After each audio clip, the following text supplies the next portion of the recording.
Joao. Hello. Welcome, Joao. Is it your first time joining Track Help?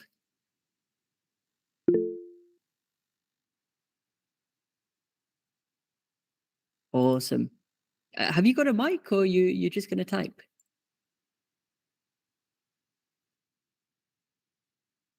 I just heard you a moment ago.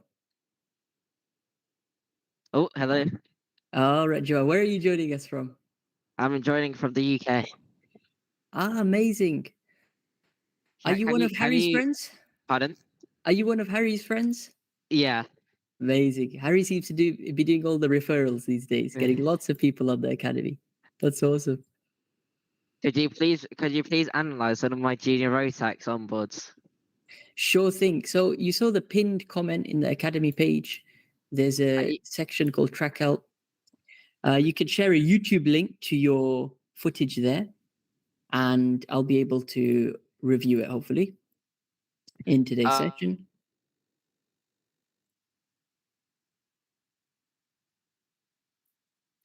I think you're lagging. Just check your connection. He's left as well. No worries. What's up, Harry? I accidentally clicked left, sorry. No worries. Joao, I just saw what you meant. You put a request to join, so I've actually admitted you now in the academy. You should have access to the platform. So go ahead and share a YouTube link to the first pinned comment, and then we'll hopefully get a chance to review yours in today's session. Okay, yeah, I found it. Harry, can you hear us? What's up, Harry?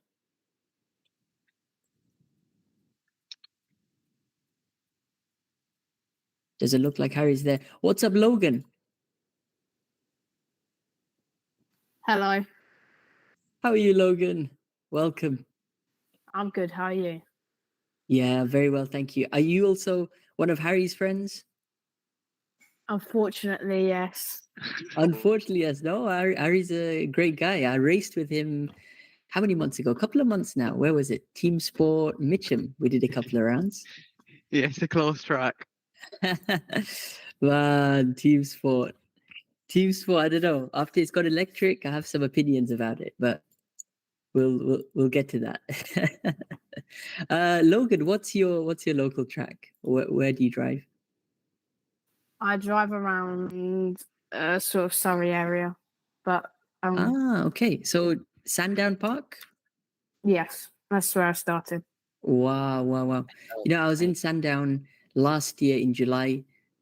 I did a UK track tour, and wow, what a track that was. The weather that day when I visited was amazing.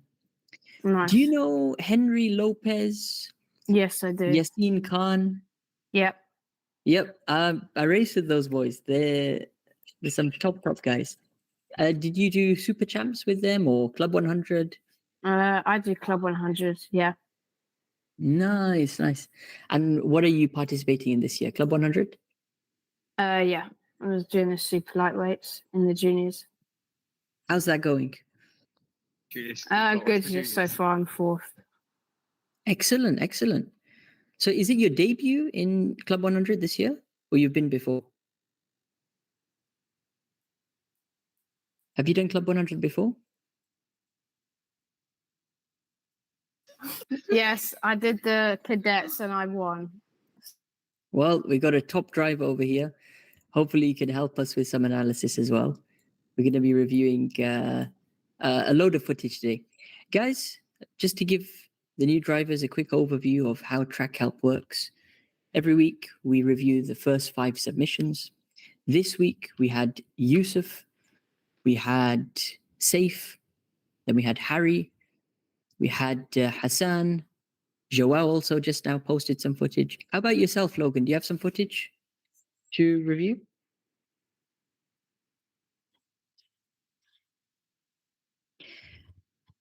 No worries. When you get a chance to get your mic on, we'll chat then. So we got about five or so. In between footage, we're going to answer some questions as well. There's this week been some really good questions on the academy. And when we do the questions as well, it'll be great to get everyone's input as well once we review that.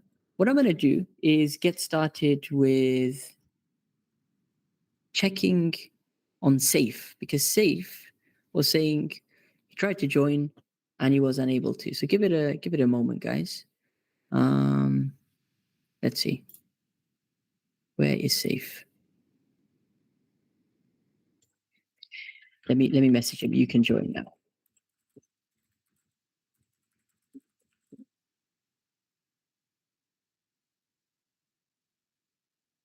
We'll just wait for him to join in. Yusuf actually joined, but then he left. So we'll check up on Yusuf. Give it a few minutes, guys, as everyone is joining now. For this week, it's a bit special. Not only are we going to be streaming on YouTube like we normally do, but also on Instagram. I'm in the process of setting that up right now, literally as we speak.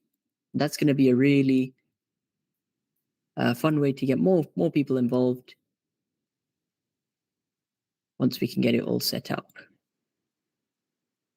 So just give me one moment whilst I do that.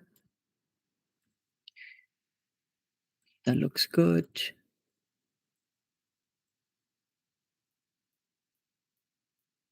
Public, perfect.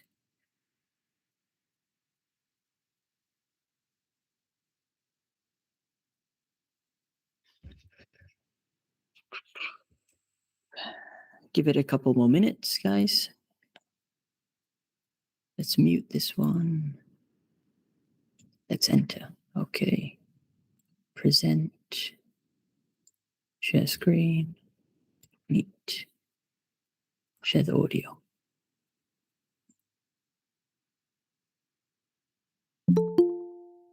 Basically, just move around, do that. That looks perfect. Got Jeremy joining. Let's admit Jeremy.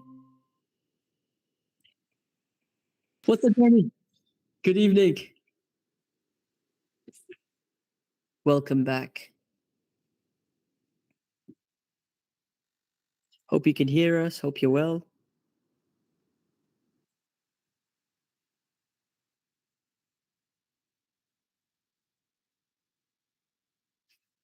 Right. Instagram looks ready to go. That's the good thing.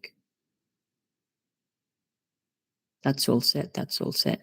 The only thing that isn't set, guys, is, well, we got some charge. I'm going to have to put the charger in at one point on this streaming laptop. And that's about it. Okay.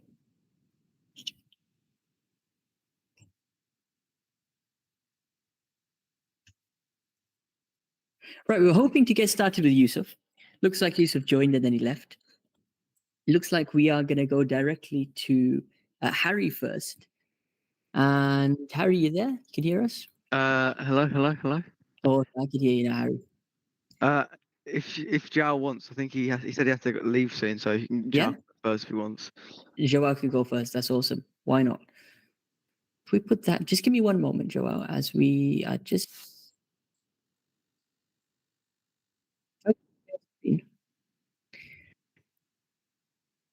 Hopefully, we can see Joao's footage. So I'm going to click on this. I'm going to click share. Oh, wow. So we got multi.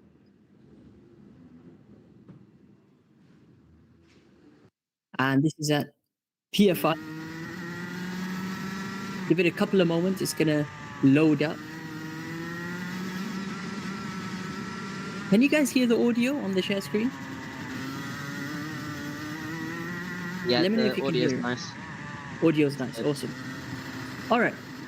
What I'm going to do, guys, let me go get my charger so this live stream doesn't all shut down. And then we're going to review Joao's footage. In the meantime, let's keep it rolling in the background and give us one moment. Yeah, BRB.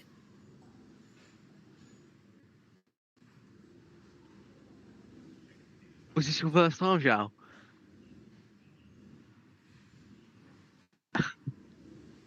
Jao, are you there? Harry, can I ask you a question? Indeed, ask me a question. So, what you said you did a DMAX thing last week was an assessment to be able to do it. Yes, it was assessment. Oh, what was it like? Because I'm considering doing it. You get an hour on track. I mean, I personally don't like the way that they handle us because they've got new tyres now. But I mean, it's pretty fun racing. It's pretty competitive. So I mean, if you only need the assessment if you're under 16 now, or you have to be 14. But if you're under 16, you only need the assessment. Yeah. I'm 15, yeah. Oh yeah. I mean, it's quite expensive to get assessment. So I mean, it depends how far away your birthday is. I mean, because it can cost £200. 200, wow. Yeah, it's not cheap. So that's why. Anyways, I'm gonna watch Zhao's incredible footage.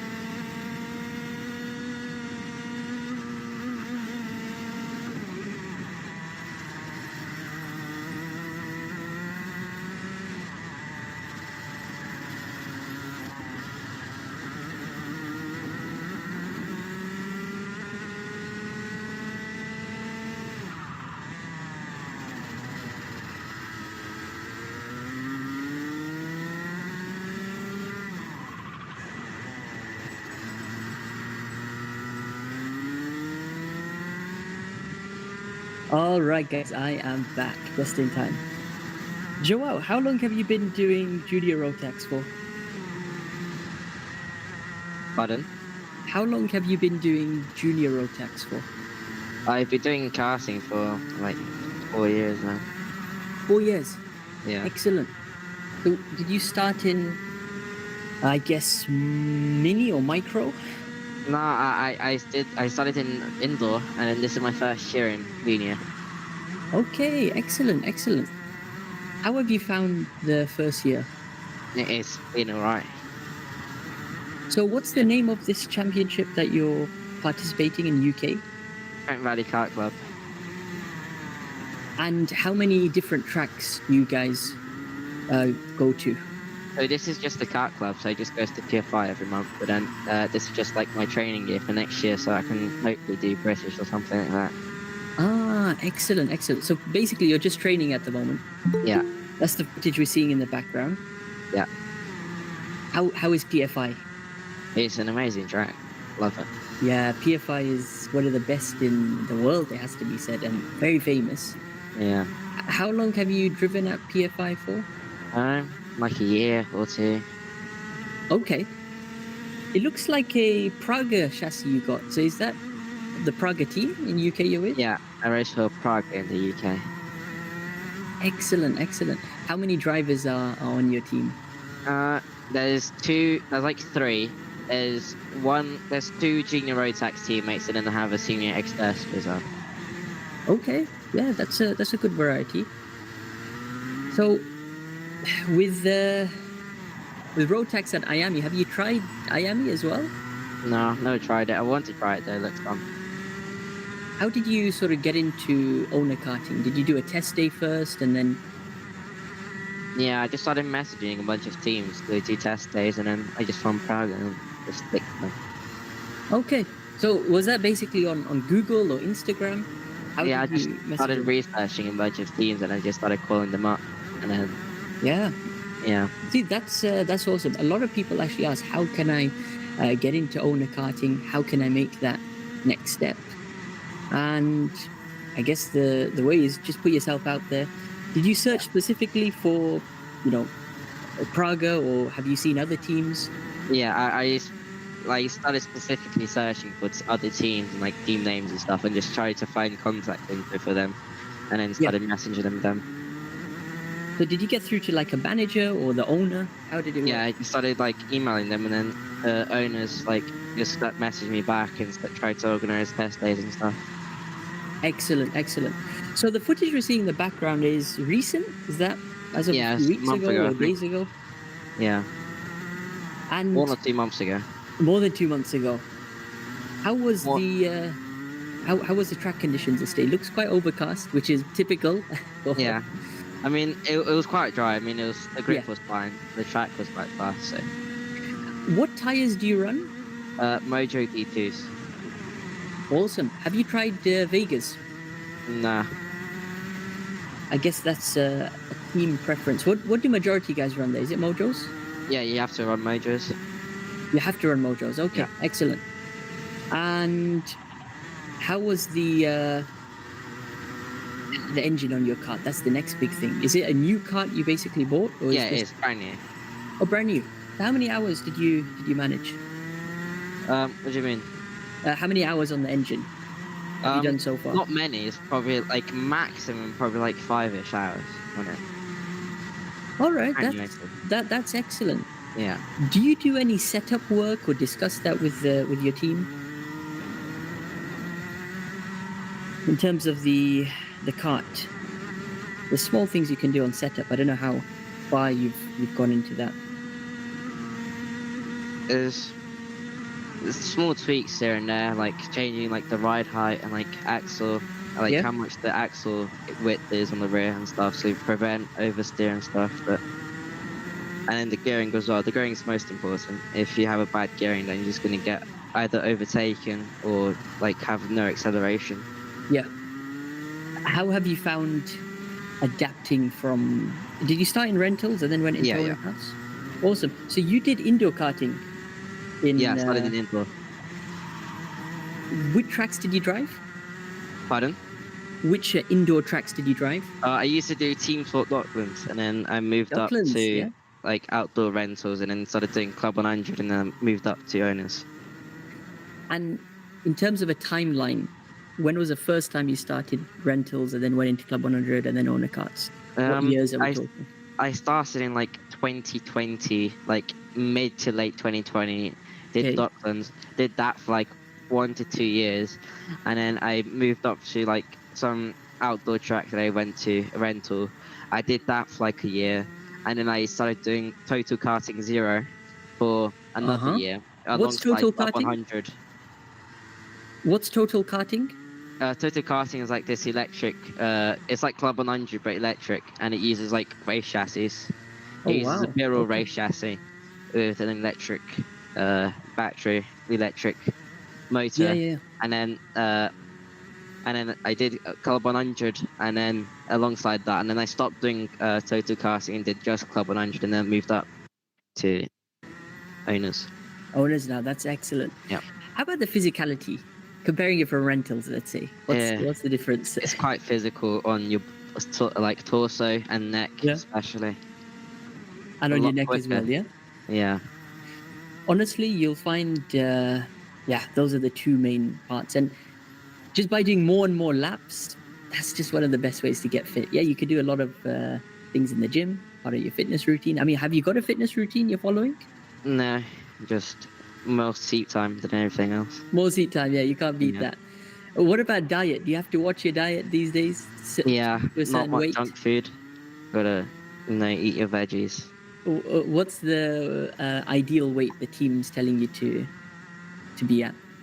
Yeah, the team care a lot about like your peak physical performance, so you can obviously get the most out of the kart. So, Have they given you a certain weight to keep or maintain body weight? my weight right now is fine. They just can't get too much faster than what I am, and I'll be fine. Yeah, because there will be a minimum weight that everyone has to ballast Yeah. up to in the race. So the season, I guess, will start September onwards. I mean, the season now is already ending. For Oh, it's my ending. my goal is to start like competitively competing in like Marches next year. Yeah. And that's when the real season starts for me. Are you allowed Jackie potatoes? Ryan asks. Yeah, I'm allowed jacket potatoes. Oh, what are you putting on there? Tuna, beef.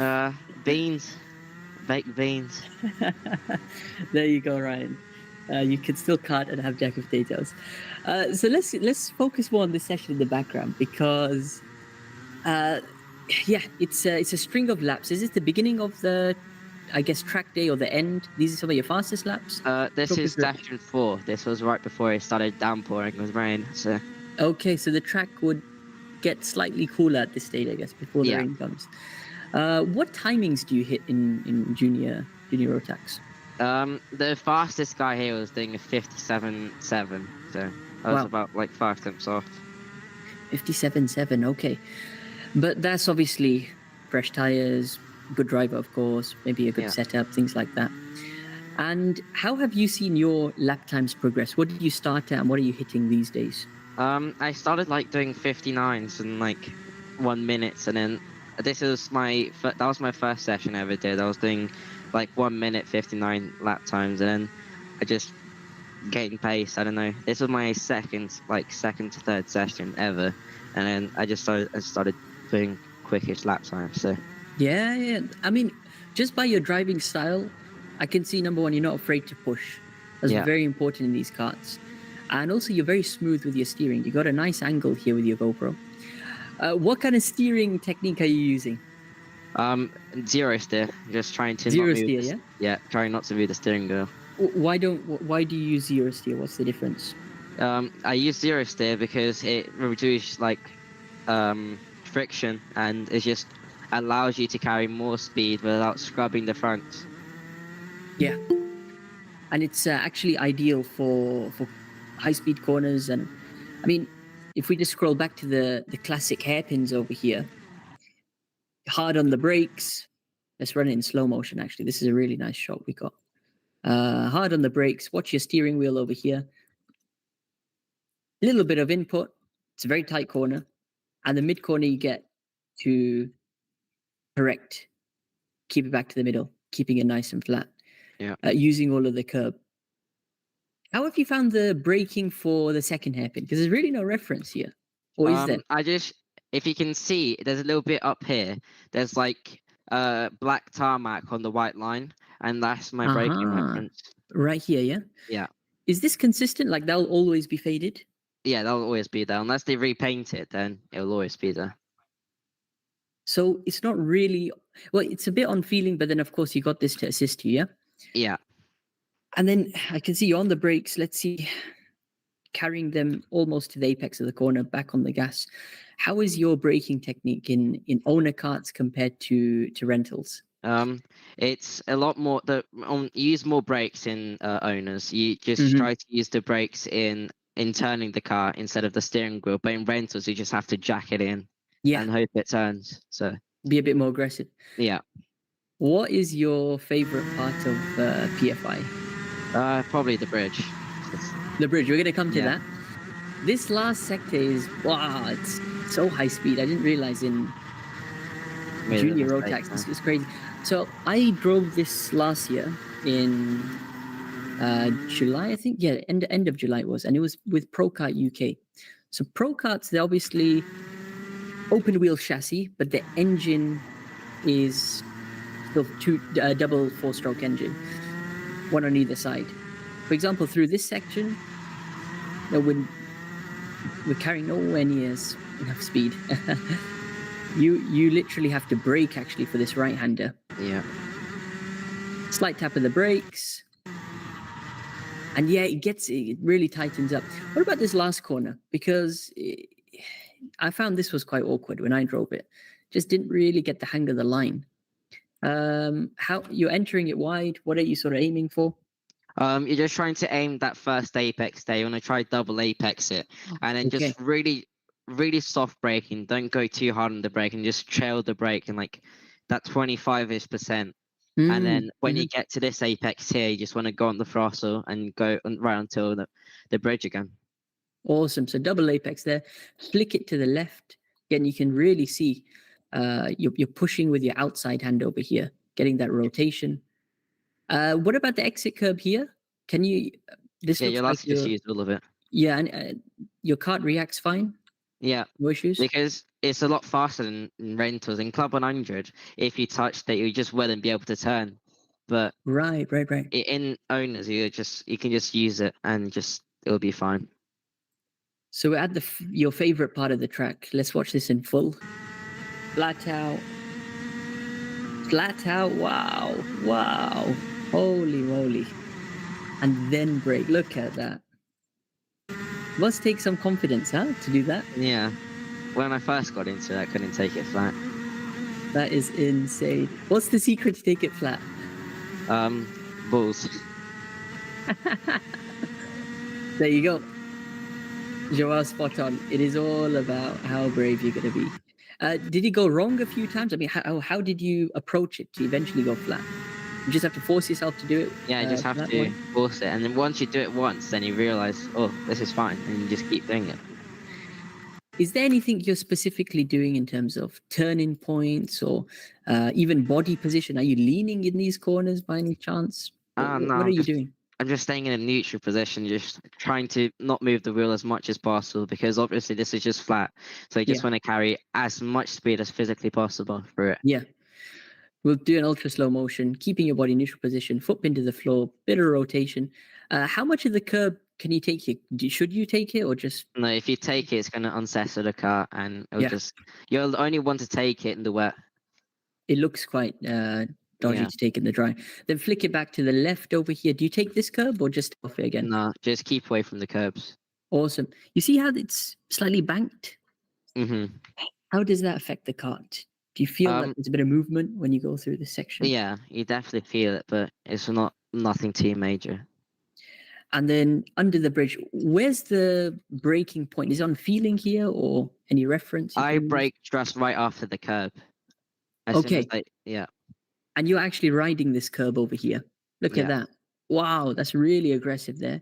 The cart reacted fine, and there you're stamping the brakes on. Just to finish off, since we started at the hairpins, we might as well end at the hairpins.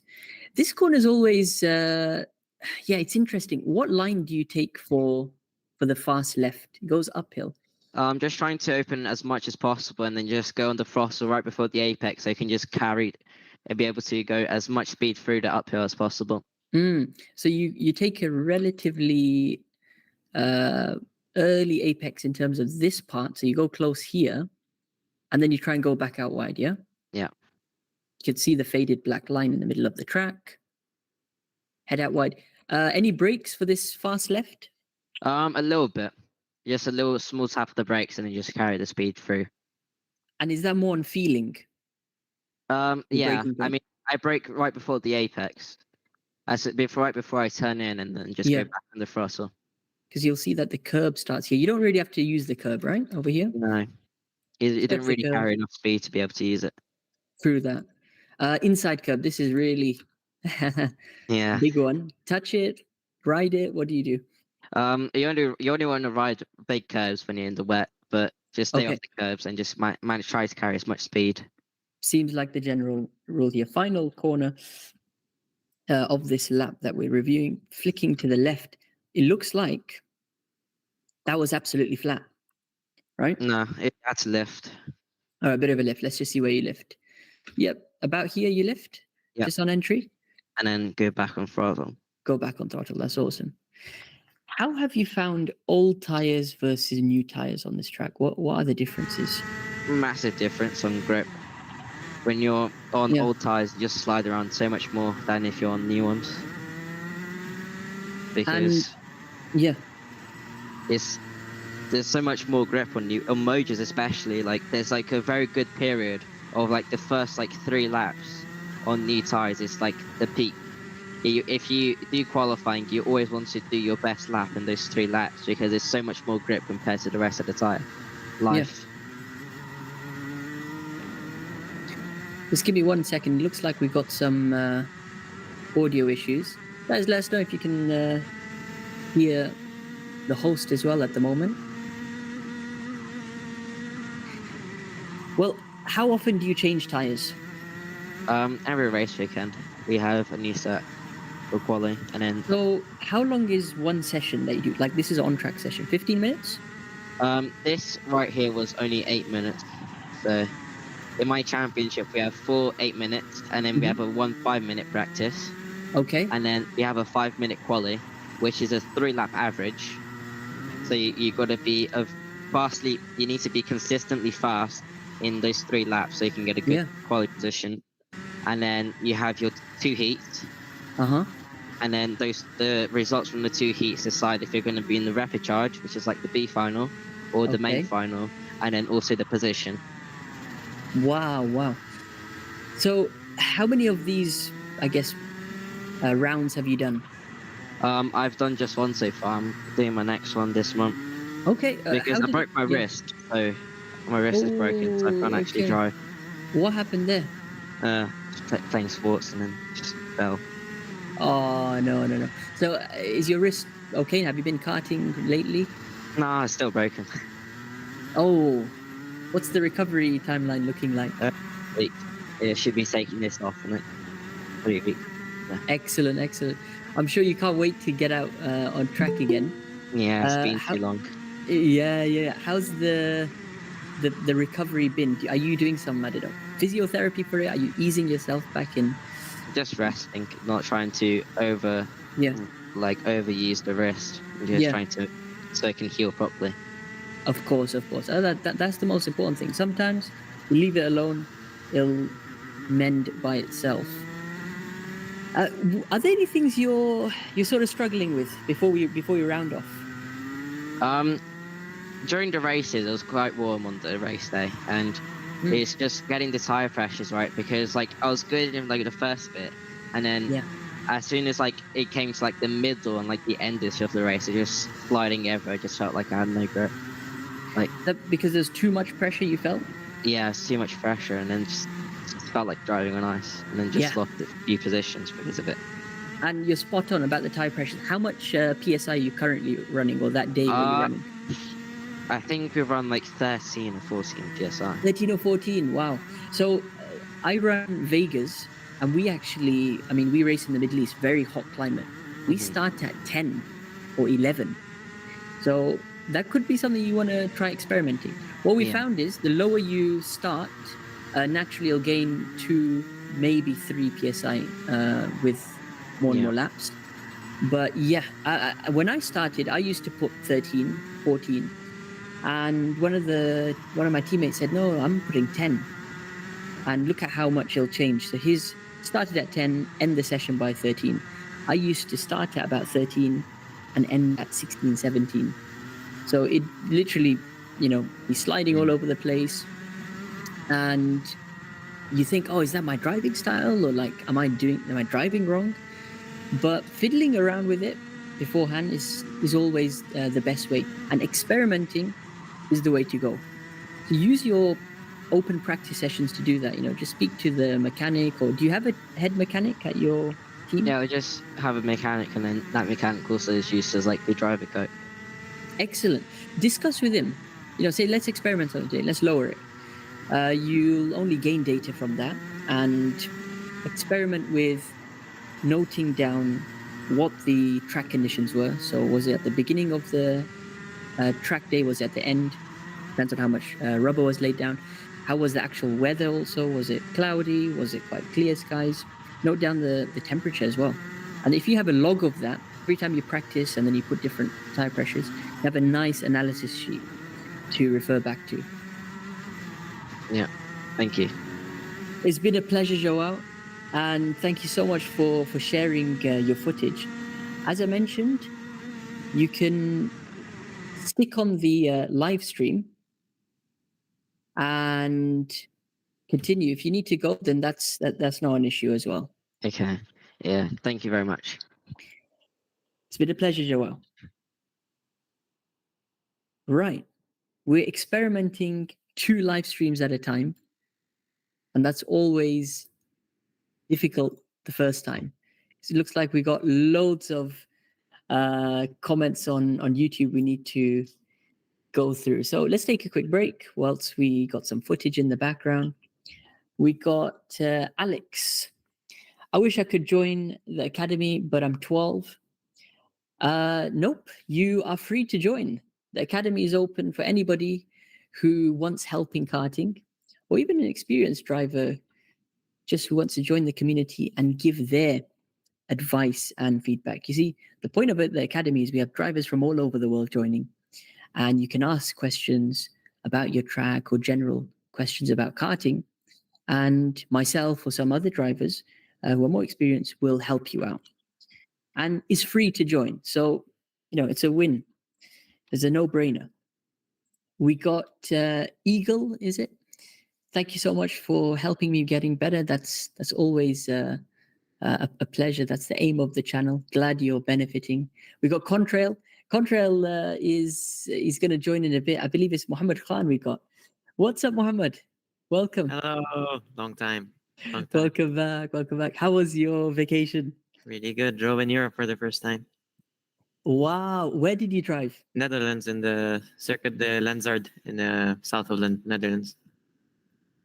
And how did that opportunity come around? Do you have a friend there, or is it I just got out by to a team, chance? arranged the test day, drove for a day, and Yeah. drove a road taxi for a day, and it was way different than what I was used to. That's awesome. You know, a lot of people ask, how can I get into owner karting, or how can I drive, let's say, a road tax kart? So you'd simply just hit up a team, said, I want to come on these days, and then they gave you the availability, right? Yeah, they gave me the price, the availability, which track they can do it. They gave me the option for a track called Berhem. Yeah. And the other track was Eindhoven, the one I drove in, and the other one was Kerpen, the Michael Schumacher one. Wow. So the other two were closed on the Tuesday that I drove. Only Eindhoven was open. So I drove on Eindhoven, and it was way different than what I'm used to. My neck was gone by the fourth session because of the amount of grip there was. Yeah, I mean, I can imagine. How was the track out there compared to Align in terms of There was no dust. quality No and dust. Number one, no dust. The curbs were Mount Everest. Every single curb was like really, really tall. Yep. And the track surface was really bumpy out of exits. And the curbs were, those like European curbs, like the one you saw in Joao's video. Yeah. At Those- PFI. Yeah, those were really weird curbs. They didn't feel like curbs. They look really bumpy, but when you go over them, they were really smooth. And there was a section of the track which was called the Mickey Mouse section. All right. Which was really tight but high speed. And the last two corners are flat. You can probably take out the track map if you want. Yeah, I was just going to say, can you share in the chat the exact name or spelling of the track? You don't have any footage, do you? Of you? No, I brought my GoPro with me. I tried putting on. There was no clamp or the stand. Mounts. Yeah. So we couldn't really put it on. But I had a bunch of videos, like my dad recorded. That was pretty cool. Awesome. What's the spelling of this track? You could say circuit DE Lanzard LAN. Zard. Yes, exactly. Lanzard. Let's see. LAN. LANDS. Okay. Yep. Or I can take out like a video. Yeah, if you got a video, share it. Share it from your side. Are you on an iPad or laptop? I'm on my computer. Computer, cool. You can basically share screen. Let me try to find one real quick. Awesome. Whilst you do that, welcome Stevie. What's up, Stevie? Can you hear us? I don't think he's interested. He's on mute. He's on mute. He's very interested. He's very committed. Just find the unmute button. It should be at the bottom bar, and you can just click on the mic icon. I got the video. I sent it on the website on our on the academy. Yeah. Yeah. What's up, Leon? Whilst we're at it as well.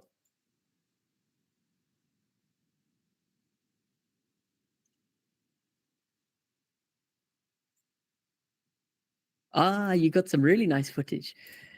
I'm sure many of the viewers will recognize this driver and this footage. I actually met the team that I drove with. Actually helped manage this guy too. Is it Redactions? Is that how I pronounce it? Yes. Redactions? His name's Bram Osiwat. Bram Osiwat. Wow. He makes some awesome vlog videos at his track, and he does a lot of owner kart driving from the T4s, the Rotax, and he got lots of problems every race. Yeah. It just seems always bad luck. It doesn't get the rub of the green. And this was my first time driving with Mojos too. So, how was it with Mojos? Honestly, I didn't feel the difference. The guy was like, "Good luck, you drove on Vegas." Yeah. So good luck with the Mojos. And I was like, I didn't feel any difference, just because there was more grip. This is exactly out I drove in. Right. That's basically the start. So let's just go for it. Final corner, it looks like over here. Flat out. Awesome. Start of the lap. Brake into turn 1? Yeah, let dab on the brake and then back on the throttle, like full throttle now. About now, yeah? Yep. But it's really bumpy on the exit. Yep, bit of the curb over there. Human DRS? Did you do that? No, I didn't. But I was really strong on the brakes. I noticed I was much stronger than the other European drivers that was racing there. I was gaining about half a tenth. Look at this. That's insane. I just need to put that in slow motion.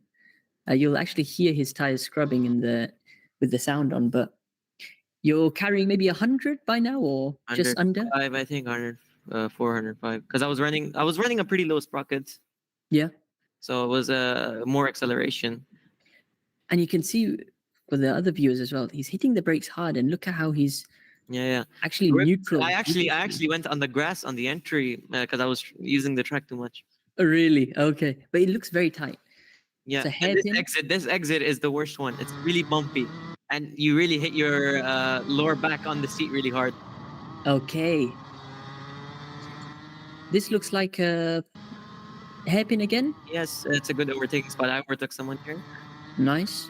And here's also one, but I didn't overtake anyone here. Hard brake again, it looks like. Yes, it is a little bit of a... It's kind of like a lift rotation. And this is a little bit of lift. It's just a half lift and back on throttle. Awesome. Look at that. And this corner, the curbs. You should see how he munches them. Wow. This corner is a little bit of lift. Whoa. This is bad on the neck. Really bad. I'm getting dizzy just watching this. Look at that. That's like 7-8 corners. Yep, all above, I think 50 kilometers. All above 50. I can imagine. My neck is just sore watching this. Right, left, And right. then the rentals are pretty insane there. Yeah. Like, unlike a lane where they just settle the dust on the racing line. Yeah. For us to clean again. Here, there's no dust, so they're just spinning all around, and then once you go back out, there's still a lot of grip. Wow. I mean, for them, it was like there's medium to low grip, and I was like, what is this? This is the highest grip I've ever felt in my life. Yeah. This is the type of grip I don't feel on race day either. Which chassis were you driving? I was driving an Cosmic OTK. Okay. What was the difference between... Is it a Lando Ellen you got? Yeah, I got an Ellen. And before that, what were you driving? DR. Daniel. DR, okay. So what were the differences? DR to... DR was it's stiff. It's really stiff. So it was meant for high-speed corners, not for low speed, because it doesn't really lift the inside wheel up a lot on slow-speed corners. And it doesn't also on high-speed because it's about how stiff the chassis is. The OTK is more softer, so it can lift the inside wheel up more. So I just found that a little bit more comfortable. Excellent. How many sessions did you do this day you visited? 4, 5, 6, I forgot. I think somewhere around there. More than 3. Okay. 15 minutes, basically. Yes. And how was your timing like throughout? What did you start off with? What did you end with? I was around... So the timings on the race days are 44.5s. I was setting... when I started first, 47s. First session, 47. I was learning the track because I also had a kind of like a teammate driving on the same day. So he helped me on the first 2 laps. I followed him. Started on the 47s, ended on the 46.3s, 46.2s, 46.3s. Wow. Around half a second slower than the fastest guy that day. It's not bad. He was a regular driver. Driven on this track for, I think, 5 years. That was pretty cool. There you go. Well, the level in Europe is very competitive, and for you to rock up, do only a few sessions on a completely new track, I think you should be happy with the progress, right? Yep. What did they think of your driving? What did the team say? I actually emailed my dad to asking them to let me race more. There you go. That's when you know you did well. Yeah. What's the season like there? Is it September to May? What's it called? March to August. March to August. I think it's March to August. March to August or September. It's in the summer. Unlike us, it's in the winter. Right. That's very... Right now, it was around 17 to 18 degrees while driving. But then... Yeah. It's not really cloudy as in the video. It was pure sun. No clouds or anything. So it went up to like 23, 24s. That's very interesting how different drivers or different circuits will do it at different times of the year. It makes sense, of course. This was a track that really made me feel like I can go like neutral steer. Yeah, I was gonna say, because if you watch the onboard, it looks like he's barely turning. Yeah. Does that add to the physicality then? Trying to do more and more neutral steer? How were your hands after? Hands were fine. They were a little bit red, but that's just I didn't feel anything. They were out. They were numb basically. Yeah. And the shoulders really hurt after because I was while in the middle of the turn. You know, there's lots of lateral forces on you. I was moving my neck while in the lateral forces. Yeah, So that's gonna hurt. That caused the neck to really hurt a lot. Mm-hmm. Instead of moving my eyes, I was moving my neck. So Really, that hurt a lot, especially this corner. I was eating the inside curb, and the inside the tires were kind of terrifying and freaking me out. No margin for error. It looks like this is useless track.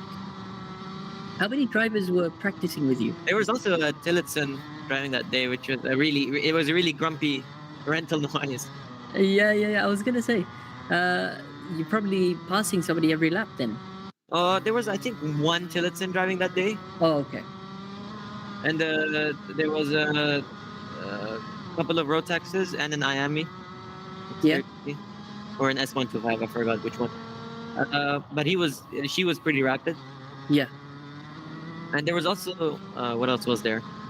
Not much people, honestly. There was just a couple of road taxes, one Tillotson and one IAMI.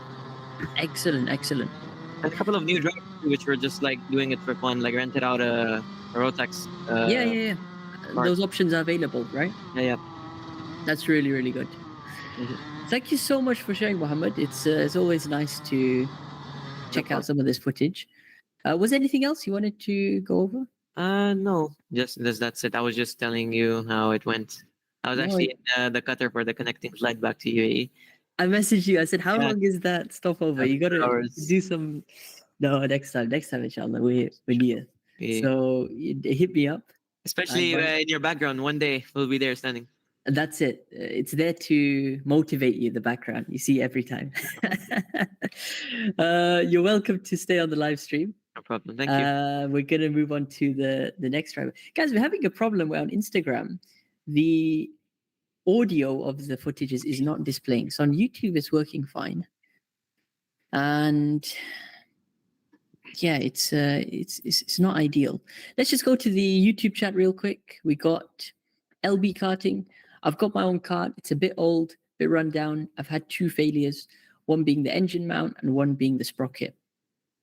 How do I prevent failures in the future? Oh, that's really unpredictable, because even on new karts, you can get things like this. I mean, you see, obviously it's going to be less likely. I heard stories at one track, believe it was in Bahrain, that the more and more laps you do in a certain kart, the axle will suddenly just split whilst you're driving. So, it's got to do with the characteristics of your track. It'll be interesting to see what track you're driving at, LB. But other than that, 2 failures, one being the engine mount. So the mount, is that how you're, actually positioning it on the kart? Did you get a mechanic to do that? Did you do that by yourself? See, especially when you attach it to the kart, the screws, the angle, the alignment, all has to be perfect. So don't take shortcuts on that. If you need to spend time, then spend time on it. The bolt was threaded, yeah. If you got a mechanic or even some friends to help you out and counter check, look over what you've done, what they'll be able to do is actually see certain things which might not look ideal, and then they can advise some new parts to get or some reinforcements. Same goes for the sprocket as well. But reliability is the big headache in owner karts. I think we can all agree. I mean, I want to go to Stevie in this break. Stevie, can you hear us? Can you hear me? Welcome back, Stevie. Oh, thank God for that. Stevie, have you time traveled? It looks like you're in 2050 or something. Yeah, I've been to paper, and that's the aftermath. That's post-apocalypse, huh? Yeah, that's the one. You're chilling. How is your kart going? I love to check in with you because that's a yeah. project for. When I'm did going you to go start? P1. Yeah. I'm going to P1 tomorrow because I've been having a little trouble with the engine. Okay, so how is the progression so far? I think it was 2 months Three back. You said quarters. three It's quarters. about 3/4 there, but I've had to take a step back because the engine's not as good as it should be. Okay, just to inform the viewers and new people who are joining, what is this project that you've done? What inspired you to start it, and how have you been until now? Well, you inspired me to start it. Oh, that's nice to hear. I've been going to Brighton Park and getting some hours in on rentals, and I decided through this webcast to pick up the owner driver mantle. Yeah. And I started off with a bare chassis, and it's come on since then. And this is all DIY. You've just been collecting parts, finding the best bang for buck. It's all DIY. Yeah. Yeah. I've been getting second-hand parts. Like last weekend, I've got a second-hand three-wheel trolley to put it on, and I've revamped it completely. I'm just waiting for the final bit of plastic to turn up. Yeah. I've changed all the axles and done some bits and bobs to it, and it looks pretty good, even though I say it myself. And all these spare parts, where do you find them? And is it on the internet? There's Cart Bay. Cart Bay, wow. Yeah, there's different clubs that are selling stuff off, and there's bits and bobs. The local one to me is Brighton Park, but if I travel an hour towards the coast, there's Woodthorpe. Okay, And yeah. I've got one Somebody or two. mentioned that earlier. Sounds very familiar. Yeah. Yeah, and I've picked up bits at PFI, next door to PFI.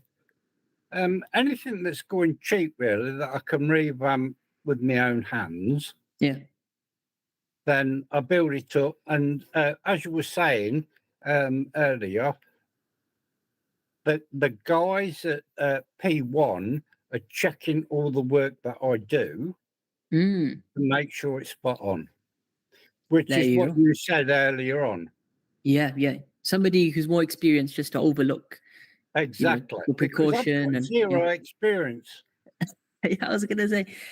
So, what stage are you at now? You've got the chassis, engine. Yeah, the engine's going to P1 tomorrow. They've already got the carburetor. They've set that up for me.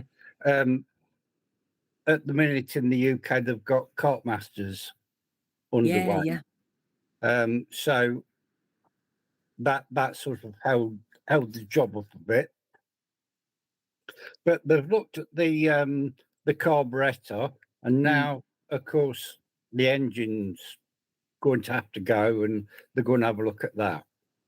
Yeah. So I think we're about three quarters there. This is the final stretch. This is what all that hard work and building and I hope finding parts has come to. Get a run in it before the end of the season. Let's put it that way. And when's the end of the season? I think it's November. I think the last series is in November. So I think about 6 weeks, and if the engine's up to spec, and not trashed, and I don't have to save up some pennies to get a new one. Yeah. But we're about 6 weeks away, I think. That's awesome. If you get any footage or anything of day, you gotta share it. Yeah, I will do. It's been I think 100%. It's been awesome. And I think you've been documenting this as well. Have you been taking photos or? Yeah, I've been taking some photos and what have you. That's always good, because eventually you can make a post on the academy and just fill people in, inspire others, because what you've done is from the ground built something up. That always takes a lot of risk, but you've you've nearly managed to achieve that. Yeah, I've nearly done it. Well, we'll wait and see. Yeah. Keep me posted. Keep me I posted. will do, mate. I will do. And you're welcome to stay on today's track help as we continue to look for some other drivers. We're just going to move on then to Harry. Harry, you still there? Yes, I am still here. Awesome. Just to give everyone an overview, as we've had lots of new people join, Track Help, we review the first 5 submissions every week. And in between, we'll take questions. We'll chat to drivers as well. And we just need to keep things moving now. We're about an hour in as well. So what I'm going to do, I'm going to start with Harry. After that, I'm going to get to Jacob, Hassan, Leon, Rana as well. A lot of new drivers who have joined, all right? So, Harry. Hello. D-Max, which is what is D-Max? It's a rental two-stroke, but they're not my favourite rental two-strokes. They're very I think they've got probably maybe one of, not the worst, but quite a big disparity. I mean, just looking at your 24-hour video, you can tell that they are very, very uneven. Yeah, and also my car had no bottom end, so every corner I just bog. What number is this that we see in the footage? I can check it right now. Give me 1 second. But it wasn't a good one, I'll tell you that. Let me just check the audio. If you skip ahead, then we do a rolling start. But I'll find the Looks like Instagram still doesn't have the audio. No, Instagram does have the audio. I was in car. Let me skip that.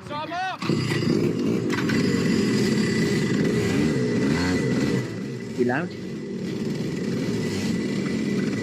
Is it too loud for everyone, or is this fine? The current audio. Let me know. Everyone's on mute for some reason. Okay. I'm back now. Sorry. Oh, sorry. Is it too loud, Harry? The share screen audio? It's good for me.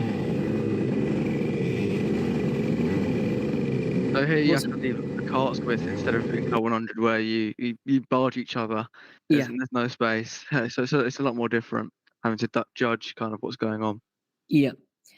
Just to give viewers context, so is this a D40? It's an assessment. So we do like 40 minutes of practice, so like 35 minutes of practice, like so the coaches will go through everything with us, and then after they have spoken to us, we'll go out on track. And this car was 113. 113. Okay, that's obviously a Milton Keynes car. This is Daytona Milton Keynes. I know this track very well after doing 24 hours there, as you guys would have seen at the weekend. We finally put that video up. And Harry, how was this track? First time you drove here? Yeah, I love the track, but the tyres and the handling is so different to what you'd expect. Okay, so this is coming on the back of Club 100, right? Yeah, I mean, I think they've changed the tyres since you did the 24-hour. They're testing out these different sets of tyres, and they handle differently to what I've seen before. Right. The engine, is it? Whoa, that's a big moment. That's a big moment. What happened here? Brakes, tires? I think it was just a lack of skill. Skill issue. I think I could never really get this corner right. I was trying to lock the brakes because I've been learning trying to lock the brakes because that's really the braking technique in these cars. But that's it. I just don't think I braked enough really. I had the same problem when I was learning the track, and there's a few things I'll tell you towards the end once we do an analysis what you could try and implement. But yeah, you need to lock the brakes. With these, you can get on the power a bit earlier than normal. You don't necessarily have to trail brake all the way to the apex. They just bog down a lot. I don't know if you felt that. Yeah, they really do compared to the Club 100 carts. And is it because they're restricted a lot, or? I think since these are more of a corporate rental car, they are restricted even more because They don't really, they bog more, but I do feel the top end's a lot higher. But Club 100, which I did yesterday, the handling was so much more different. Okay. And also the acceleration. Do these feel like they're understeery? Or They feel quite. I mean, with the new tires, they're oversteery, and they don't really like to turn. They either don't turn or they oversteer. It's a very weird. Okay, so corner to corner, it'll change. Yeah. You got a very good driver in front of you. Very good driver. Archie, I believe his name is. Oh Yellow yeah, helmet. all over this curb. Whoa! That's my dad got a photo of that. That was really good. Perfect shot there. Yeah, here it's a lot tighter than it looks. The exit, the curb comes right out on you, and it's really, it's at a slant. So, I did that twice, and it wasn't fun. Boom. Yeah, you go over, and especially when it's wet. Wow, it's the worst to actually go over that. What corners were you struggling with, even after doing, many sessions and laps? I mean, to be fair, I struggle at most corners. I mean, some of them, like here, I just bogged out of them. Yeah. And I mean, the best lap that we saw all day was 64.999. So it was really, the tires were showing that they were a lot slower compared to like some fast laps being like a 63. I was far. That was probably my best corner, that high speed, and these two, because they quite flow quite well. Yeah. But it was usually the slow speed or the low medium speed, which I found myself just kind of not really getting out the corner.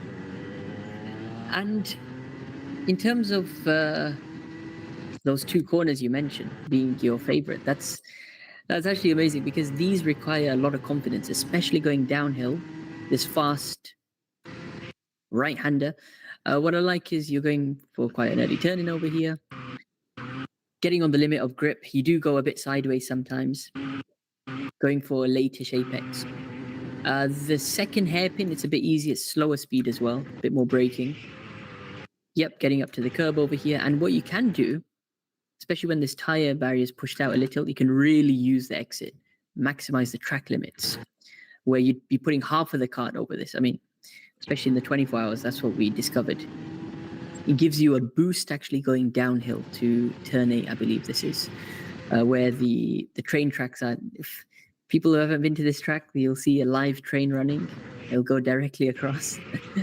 We joke that if you get your braking wrong, you'll go into the train or onto the train tracks. You don't want to do that. I'm going to watch one more lap. Where was your fastest lap? If you skip the second video, it's probably near the end of the second video. Let's go to the second video, because there were two. It says this one's private. Just check the settings. Oh yeah, hang on. I remember that happening. Right, unlisted. Save. Right, try it now. Got it. But yeah, I would have shared my Club 100 footage from yesterday, but yeah. The Club 100 kart mounts again have done the Club 100 kart mount and decided to like rattle the screws out of my GoPro, so it was always rattling. Whoa. No, you don't want to risk it and damage it even more. Oh no, I do have the videos. They're just incredibly terrible, even with like the stabilization. Yeah. What minute should I skip to? Probably like the good lap? Maybe the last 6 minutes. I'm not really sure, somewhere around there. Yeah, let's check it out. I want to see one good lap of yours, and then maybe give you some. Oh, my GoPro slotted down there. Okay. There you go, 6 there. But it's somewhere around here. They had screens as well, which. Oh yeah, look at that. 66, 66.7, 66.3. What was the fastest lap you managed? 66.2, I think. 66.2. Awesome. But yeah. Oh, go on. Compared to other drivers that day, you're saying they got 64s? Yeah, really high 64s, and I didn't see any faster. Yeah. And they've changed the tyre compounds at Daytona Sandown Park, and they did a 3-hour endurance today to my friends. Okay. And they were saying that the compound's awful, like Archie Bullard and okay. James Hogan. Yeah, those are regular guys, they're top drivers. Turns 1 into turn 2 and 3, flick it to the right, left. That's nice. Turn 4, it's this downhill hairpin section is very awkward, that corner. Yep. The second hairpin over here, it's almost a double apex style. Downhill now, fast right, tap of the brakes, maybe. Flick it to the inside, that's a nice line. Flick it to the left for the hairpin, that's nice, that's really nice. And listen to the engine sound, keeping it high, that's very important. Downhill, the heavy braking point. And that was better, that was much better than we saw you do at the beginning. Because it's a confidence thing, that corner. Yeah, and this one as well, this is definitely a confidence thing. Under the gantry. Good effort, really good. Nice. The engine cut out there, I locked so much. Yeah. Final corner. And that's awesome. What I'm going to try and do, guys, is get my pen up. So, share screen, entire screen, done. Stand by, stream, we're back, don't worry. On Instagram, we just switched over.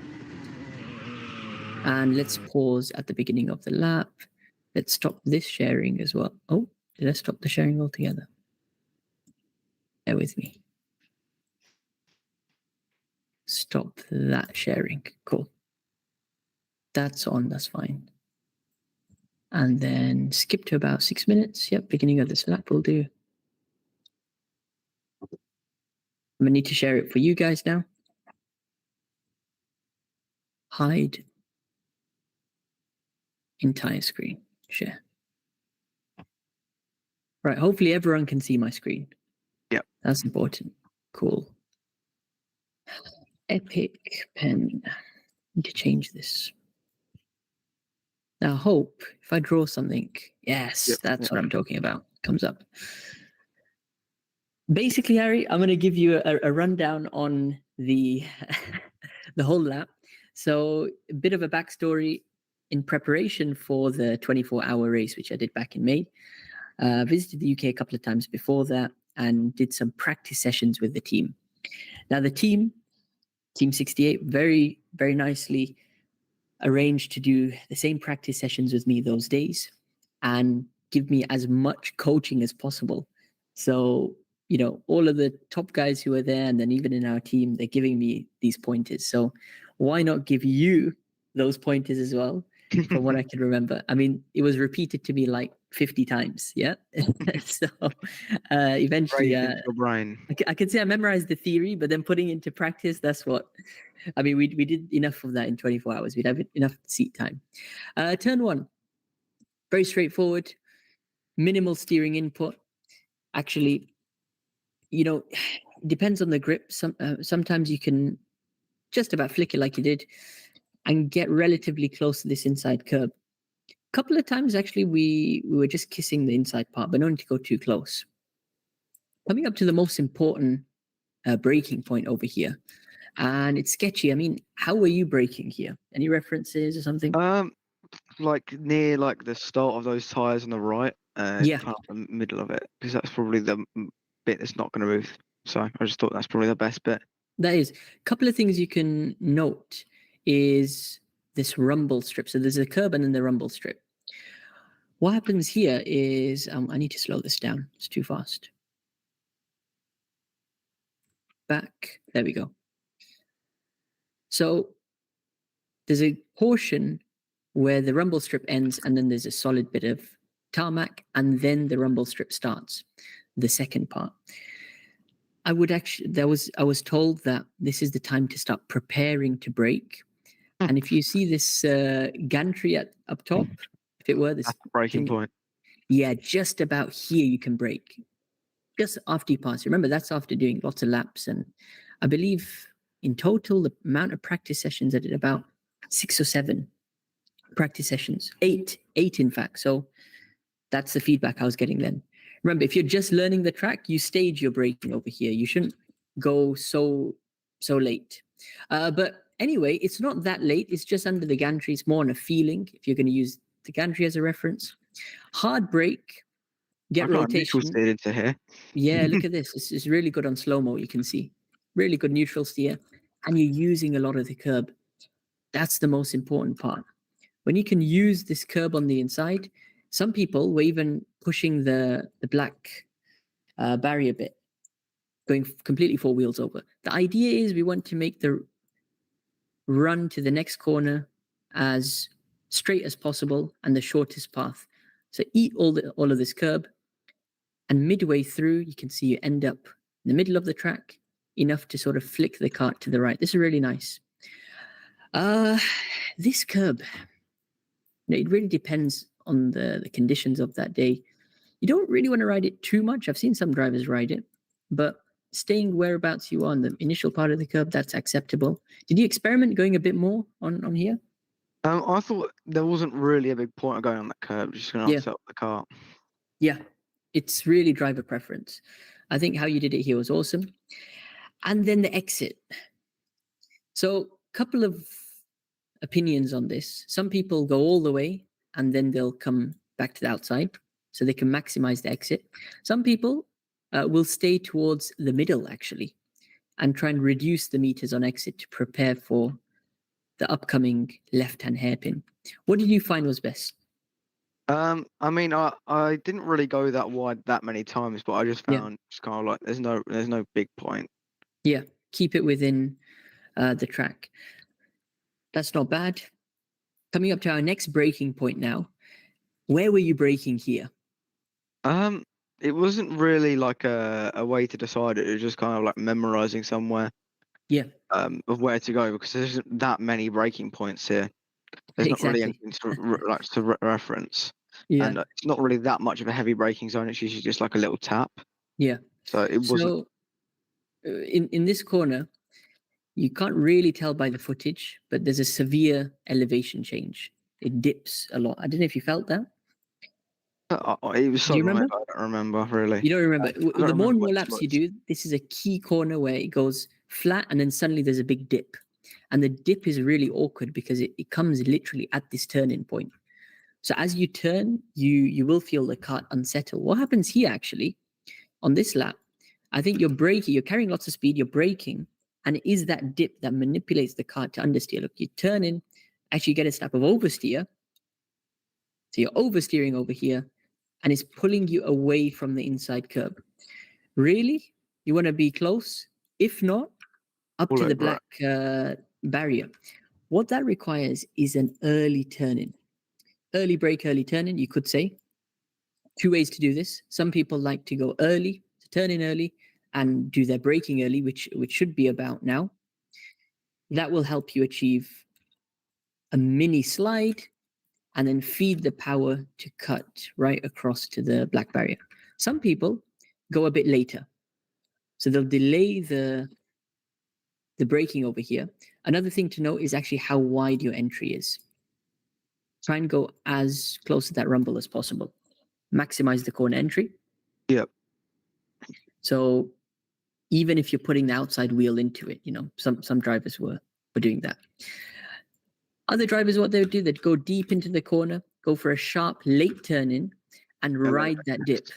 Mm-hmm. Yep, ride the dip, take a later apex. So we'd be hitting about here. Most important thing on exit now is to let the kart flow and straighten up the wheel as soon as possible. That's one thing I was told. Avoid excessive turning on exit. Think about almost driving here in a straight line, keeping neutral steer. Something I noticed. Yeah.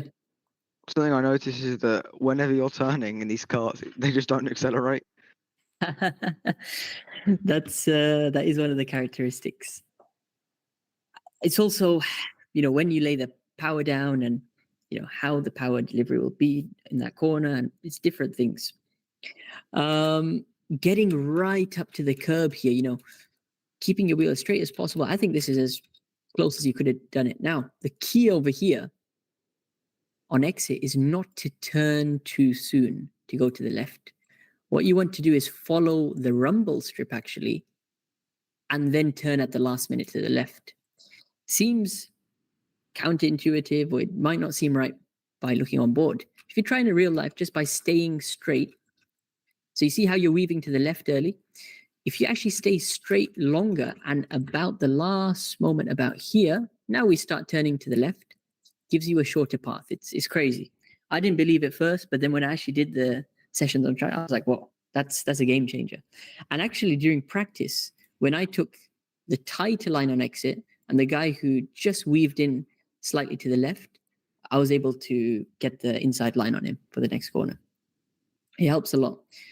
What you want to do is directly from the outside cut towards this curb on the left-hand side. So this is another straight line opportunity. Let's just see how you do it over here. That looks decent. That's not bad. Where was your braking over here? I don't remember if I braked actually, but I feel like maybe at the end of the curb. Just at the end of the curb, yeah. That's not bad. Just a quick thing, just one quick pause. We got F1 Lover 95. I have a question. Get your question in. We're going to answer it after we review this bit of footage, yeah? Anyone who's got a question, put it in the live chat. So end of the curb, you said, is where you're planning to brake at? Yeah. And I'd say that's about right. Try and keep your steering wheel as straight as possible on entry. You really need to get a good rotation here. So the idea is to get close as possible to this curb. And you can actually ride the lip of it over here. Yeah. That's a gauge on, am I getting close enough or not? What we want to do is avoid carrying too much speed. It looks like here you might have just gone too quickly or didn't get enough rotation to get to the apex. Think about that being the priority. You need to get at least to the lip of the apex, if not ride it a bit over here. It gives you a lot of grip and rotation.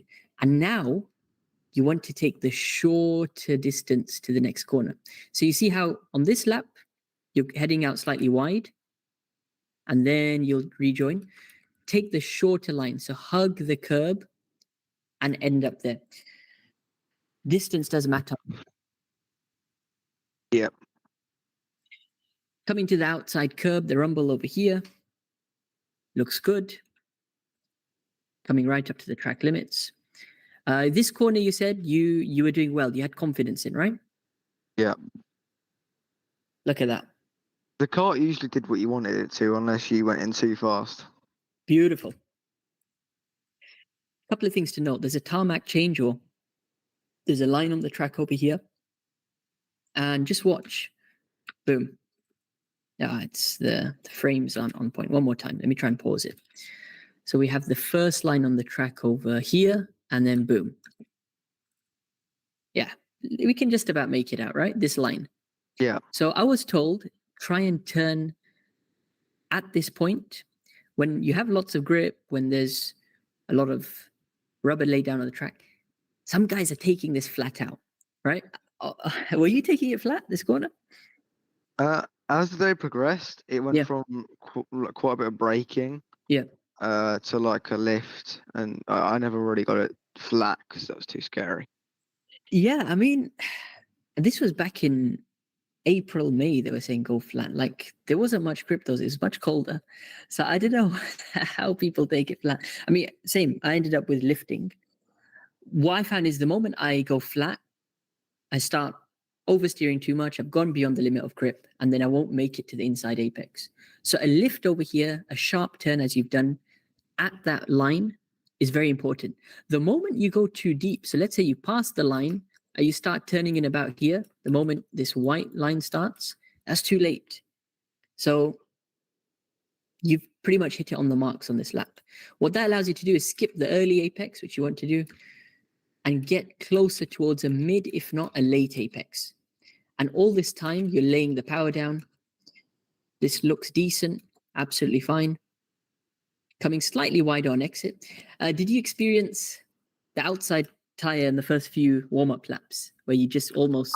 I never hit it, but I definitely got all over that runoff, and it was scary. Yeah, that always happens. It happened to me so many times, because when you're experimenting this track, you're pushing the limits, and then this tire barrier comes at you so quickly. We then ride back uphill, trying to keep the wheel as straight as possible, take the shortest path and the widest entry. I was told that you want to look out for the rumble strip over here. So as it progresses, we get about halfway, if not towards the end, we can start braking. How were you braking for the upcoming corner? I mean, again, it's kind of just like On feeling. There's not really anything that I could base it off of there. Yeah. I was just trying to find a bit of a breaking point. Usually, I'd lock a little bit or have like a mini lock, and then just kind of just get it into the corner. Spot on. It's all about feeling. Again, don't go too late. You really need to get close to the lip of the apex, and you've done well over there.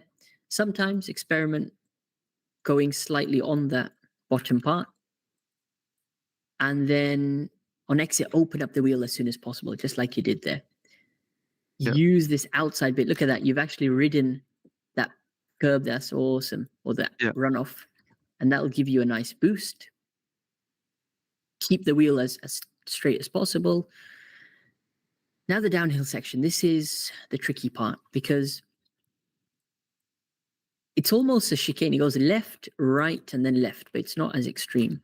Let's see in slow motion how you do this. So full speed, turn slightly to the left, back to the right, brake, turn, bit of oversteer, back on gas. Awesome. Where was the braking over here? On feeling again? I mean, it was just as kind of like the curb kicks out, like there. Yeah. Okay. About here then. Yeah. Yeah. Looks about right. And what were you doing? Trail braking?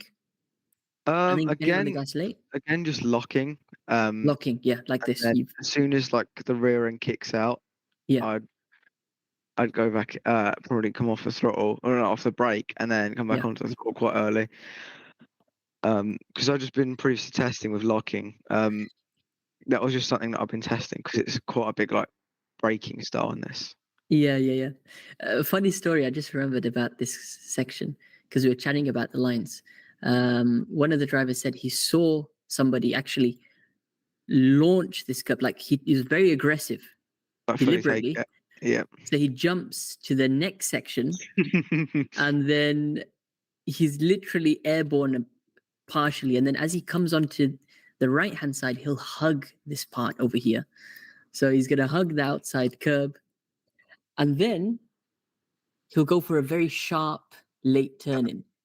So as opposed to turning in slightly early like you're doing here, he'd actually use that end of the curb, sharp rotation. And the idea is just to go for a late apex here. You see, when it comes to the apex, try to be as close as possible here. Close that distance. And that will allow you to take the shorter path onto the straight.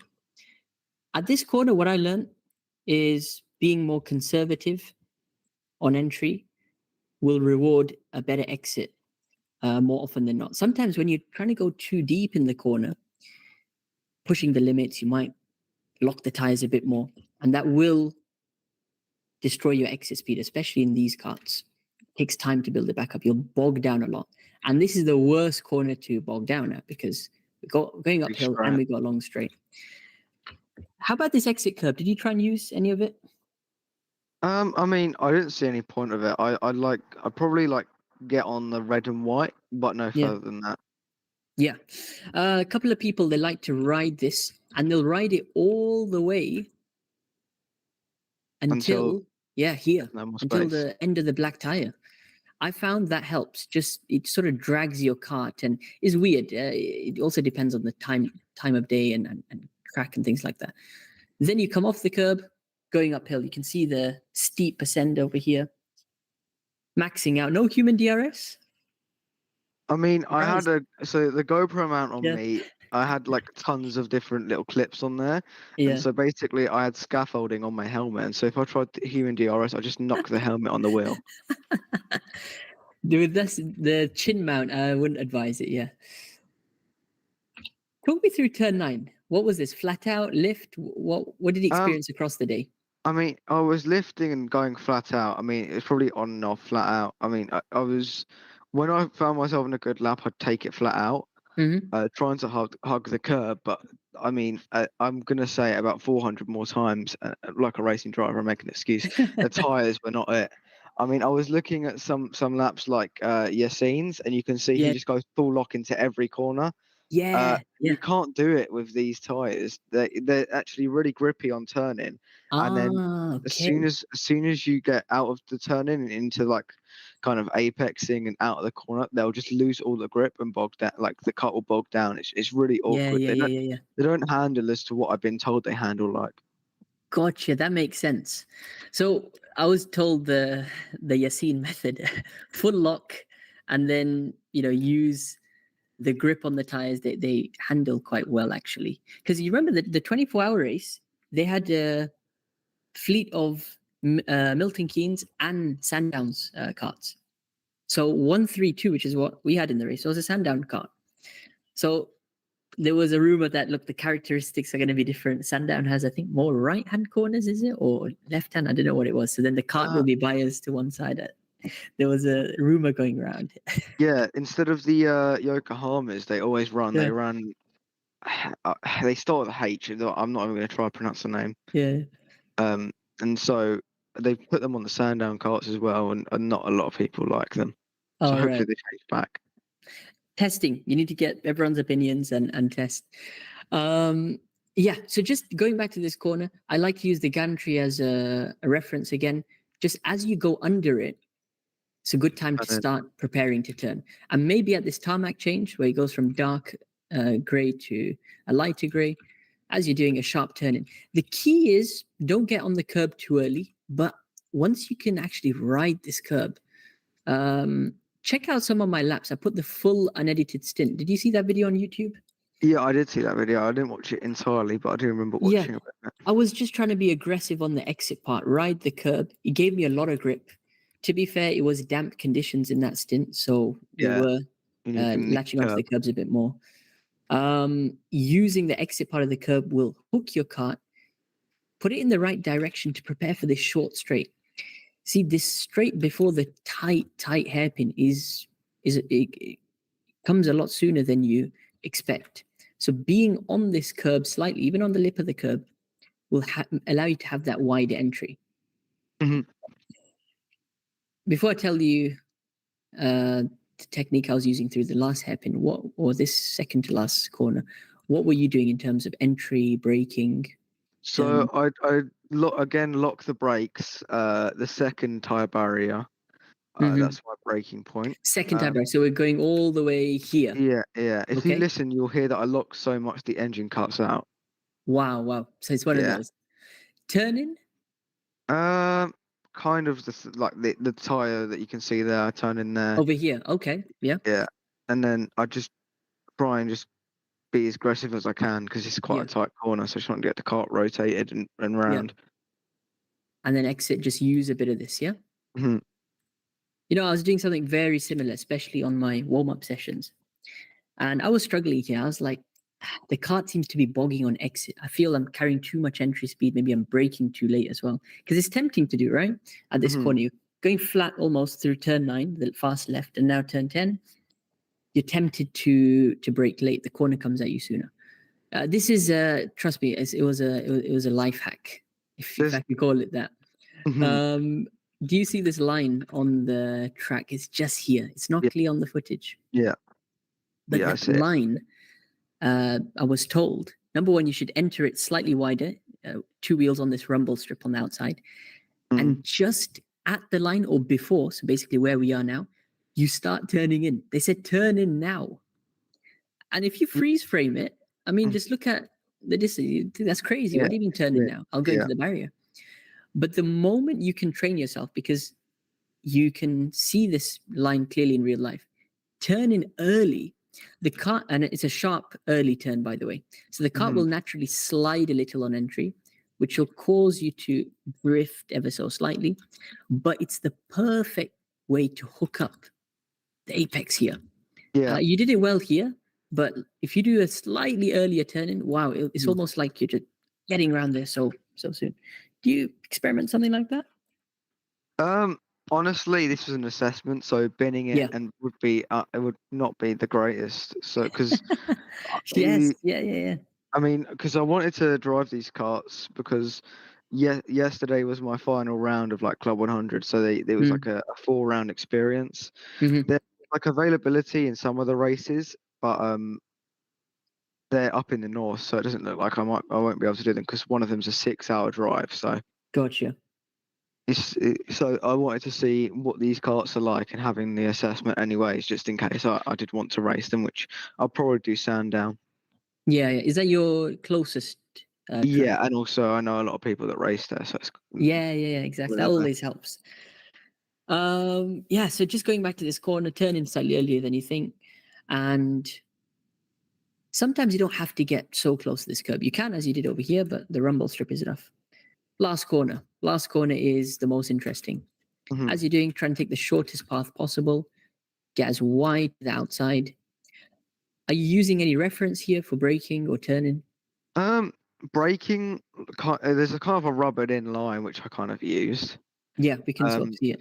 And then I just turned in kind of a little bit after that, after I came off the brakes. Yeah.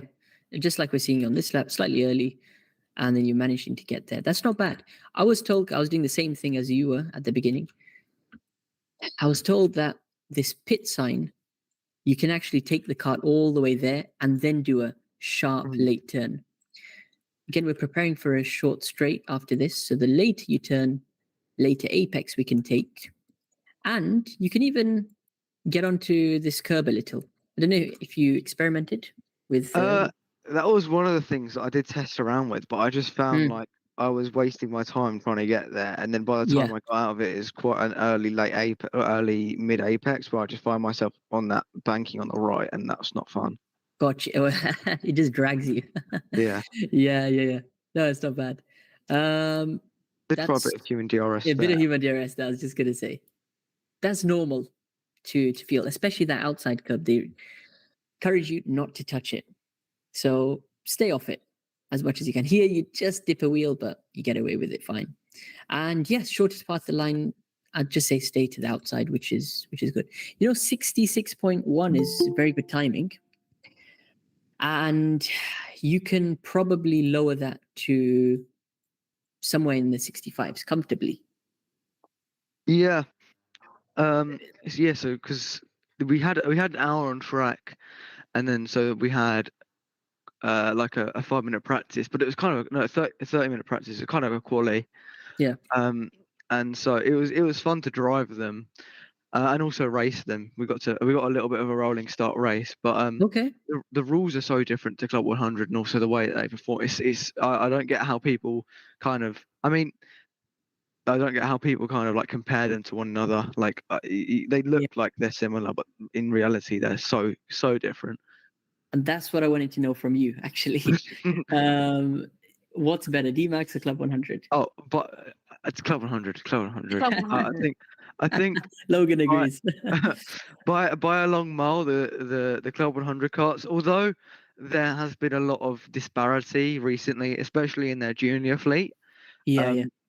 When they're in like racing the top split and everyone's got like a relatively good car, there's good racing, and also they handle so well, and they're so fun to drive, especially when you get the driving style now and spot on. Like if you know Jamie Tuddy good, and his is literally like playing on keyboard. He'll just go full lock, a bit like Yassine, but he'll just go like he'll just turn left for like a split second, and then he'll be straight, and it's so weird, the driving style with these, but they're so much better to drive and also racing because there's so much more competitiveness. Well, I think we've got to remember that one is a well-established championship, and things are very serious, right? In Club 100. Yeah, they've been going since 1998. Is it 1998? Wow. Yeah. Wow. Okay. They were TKM as well. Yeah. Oh yeah, there's some good videos of the TKM where people have to push start them and people get hit by them. You got to share that clip. especially at Buckmore Park. There's a guy. It's in the rain, and there's a guy trying to push his cart. Yeah. He gets hit by another guy, and he just falls flat on his face over the cart. I'll try and find the video and I'll send it in now. Actually. No, that's crazy. Well, D-Max, you got to remember they use that fleet every day or every majority of the week for arrive and drive. So it's very difficult to keep it limited hours on the engine and then the tires as well. And yeah, they've probably not been rebuilt as well in like donkey's years. Great point. I mean, I should have asked actually. I know in the last 24 hours they did a lot of maintenance to the carts, new tires, and they did check all the engines. But apparently the brakes wore out as well. Like brake pads just completely gave way. Yeah. Oh, tell me about it. That's all that we experienced in that race. It's really scary when the brakes don't work, because you can just completely mess up your braking points. If someone in front of you can just take them out the race. So we got a clip here just before we round off. This is the TKM Club 100. One more time. Whoops. All right. Okay, so this is just music. So let's just mute that. Yeah. Give it a couple of seconds. I know it's lagging quite a lot, guys. Give it a second. All right, that's better. So yeah, Club 100 been using the same chassis, but not the same engine. Slicks in the rain. What could go wrong? Whoa.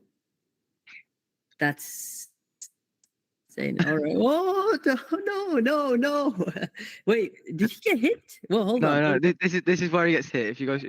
Well, I thought he got hit right here. Like he comes up and it just suddenly shakes the screen. No. No, this is where the funny stuff happens. All right. Yellow flag, guys out of his car. No. Oh. No. That's brutal. That's brutal. Yeah. I don't want to laugh, but like that's just. Oh no. Was he okay? This video is 12 years old, so I'm not really sure. 12 years old. Okay. Yeah. It looks very good quality for 12 years old. Yeah, probably got some sort of massive camera on his helmet.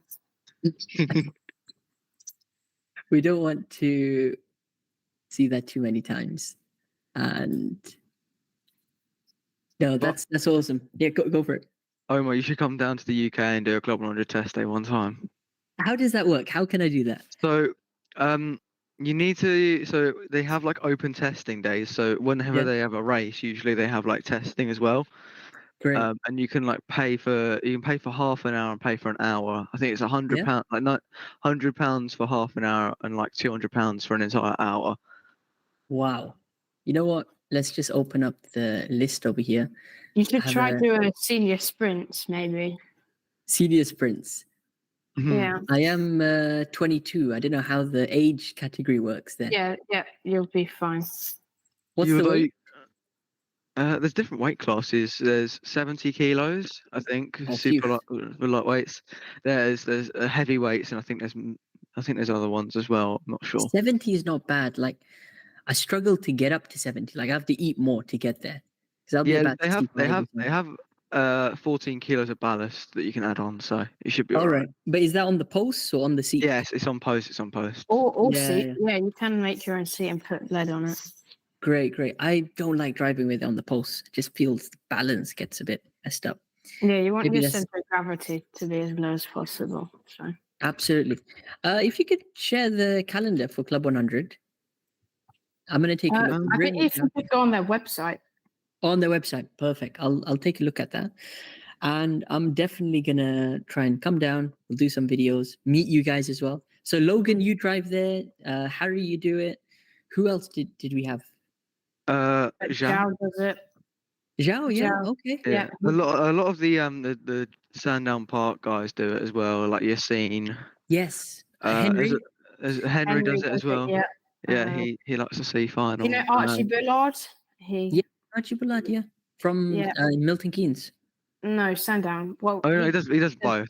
He does both, yeah. A yellow bell helmet. He basically lives at Sandown. He's there like he's every in Formula day. 4 now. Oh, okay, Archie Bullard. Okay, no, that I'm thinking of a different Arch. No, I'm thinking of Arthur. There's an Arthur with a yellow helmet from Milton Keynes. You drove with him in that practice video or the assessment video. Remember the guy at the beginning? Yeah, he was a staff member, I think. Yeah. Really, really top driver at the track. Let's do it, guys. Let's stay in touch. As I said, you're on the academy now. Logan, are you on the academy? No, I'm not. Is it a Discord server? It's a separate platform. It's called School. So let me send you the link. Join in, because there you can interact with everyone, post comments, join upcoming sessions. I need to admit all these people into the academy. I had loads of people join. Give me 1 second, guys, whilst I just do that. Harry, was there anything else you wanted to cover? I think that was a really solid bit of footage. I'm pretty sure that's it. But I'll message you about the Club 100 and how it works. I'll let you know about everything. Yes, please. And I'm sure you're interested. Yeah, and also about the sim racing. Oh yeah, I did remind him, but he said he's focusing on the update. So I'll send you a few videos of what it looks like and stuff. Yeah, it is really interesting. What do we need to join? Assetto Corsa. It's an Assetto Corsa server. No, not server. Right. It's an Assetto Corsa platform. Like they host a league race league on it. Is this the Kelly Guerrero something mod? Yeah. And he can do any custom track. Any track that's on Assetto Corsa. So there's a guy called Carl who makes a guy that makes a lot of tracks. So cool, like PFI, Butmore Park, Rowra, Three Sisters. There's another one which I forgot about. And there's a lot of there's the bike art zone, which I think. Yeah. So what do you need to make a custom track? I'd love to. Blender, I think they use Blender. Yeah, and he needs just some onboard footage. Yeah, I mean you can pay people to make tracks. You can pay people to make tracks. A lot of them use LiDAR and stuff. Okay. So yeah, it's really cool. I mean, I'd be happy to do a project with him to get Lucille karting track. That's the one you see in all of my videos. That's the one in the background there.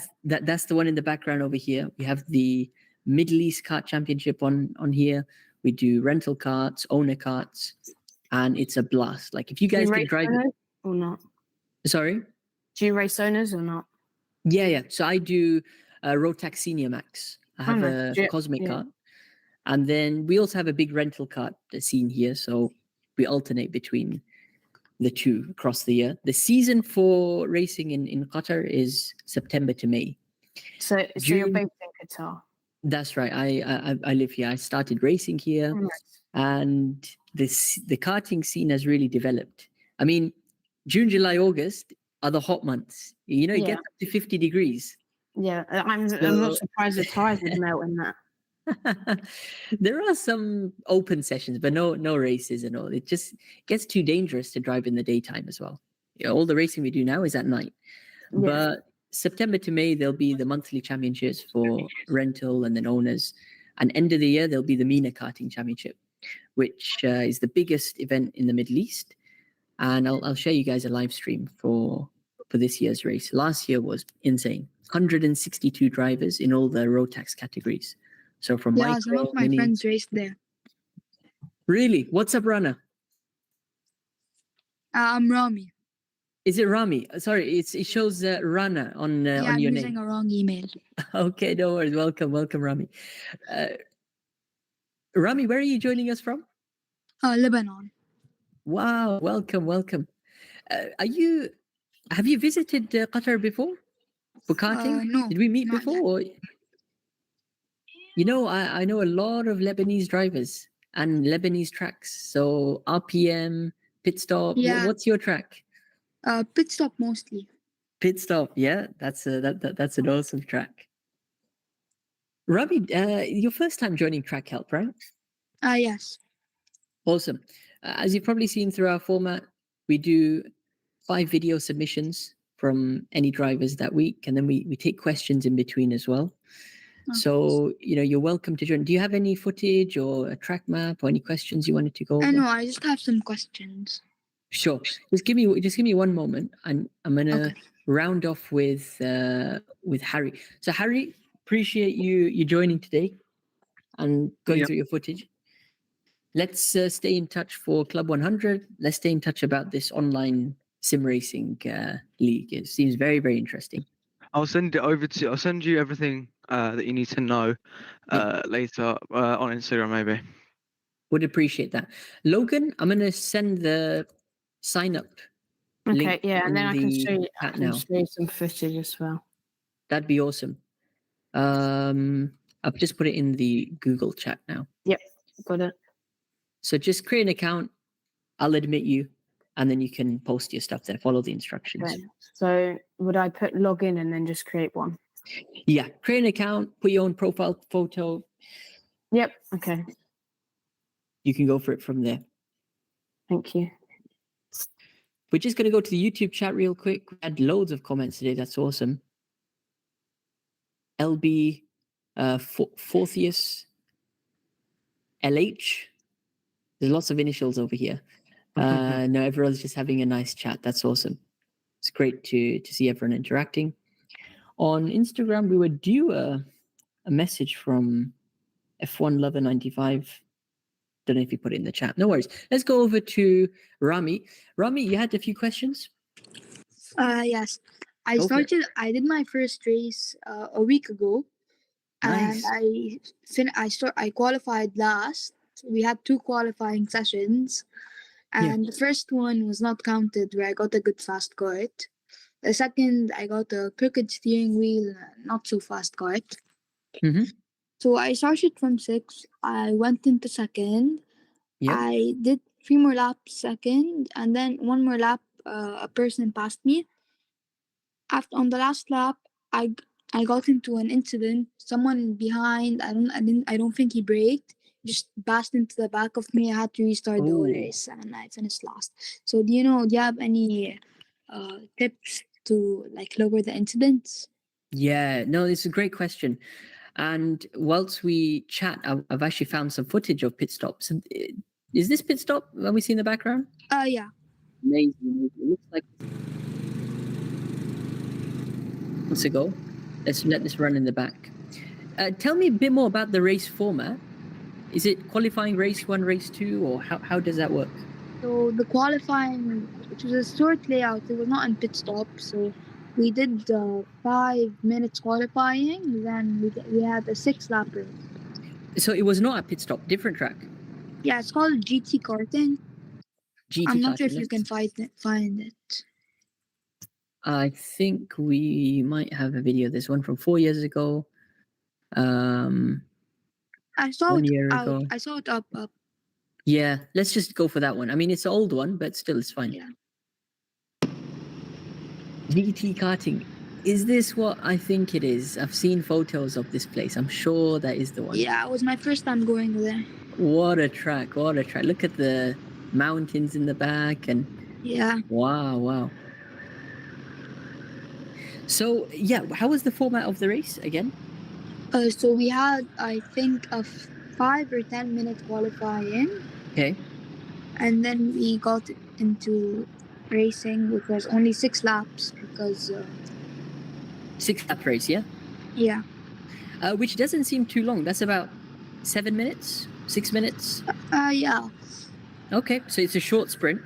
And how many drivers were there in total? We were 6 drivers. Oh, 6 drivers only. Okay. Well, you see, especially when it's a sprint format, which has such a short format, number one, and few drivers, everybody's chances of getting top 3 are high. Were there any prizes for top 3 drivers? No, just medals. Just medals, yeah. So still, people are going to be aggressive, and if you think about it, the top 3 out of 6 are guaranteed the podium. So the rest, they just need to stay close behind, and they're in a chance of not only podium but win. And that means everyone will become very aggressive. Yeah. And I don't know how the marshals were in the race. Did they see anyone bumping you and things like that? No, it was kind of behind that corner, so no one really saw it. Mm-hmm. Can you describe the exact corner? Let me go through the lap. Wait. Beginning or end? If we look it's keep on going. It's more fun.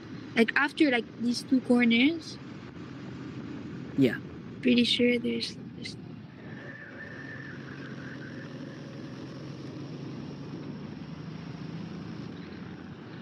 So Another the hairpin? corner coming up here. This is where it's gonna come.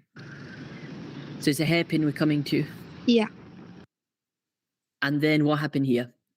So I did a light brake, and then I just started accelerating right around the apex. And he was around 2 places behind me, and he just, if you go a bit more, he hit me around here. Oh, okay. And did he spin you out? Yeah, I spun. I almost got hit from the people behind. Oh, no. Yeah, I'm just trying to imagine how that would have looked. So basically, you've taken your line, you've taken the exit as well, and on the exit, somebody who's being very aggressive just comes in and takes you out. So in that moment, let's say this is you in front. Yeah. Imagine somebody just takes you out now. That's totally on them, because you're following the normal racing line. You're not trying. I mean, you were not trying to cut him off or anything, right? Yeah. No. Did you know he was there? I know he was kind of far. I don't know how he came. Exactly, yeah. So all the more reason that he was at fault.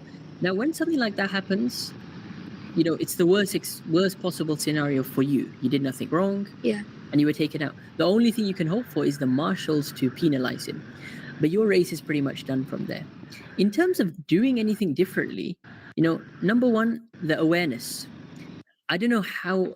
I don't know if you knew there were people behind. Let's say leading up to this. Yeah, I knew there were some people behind me because we were only on like the 4th lap. Yeah. But I didn't really brake a lot, so I wasn't low speed, so. Yeah.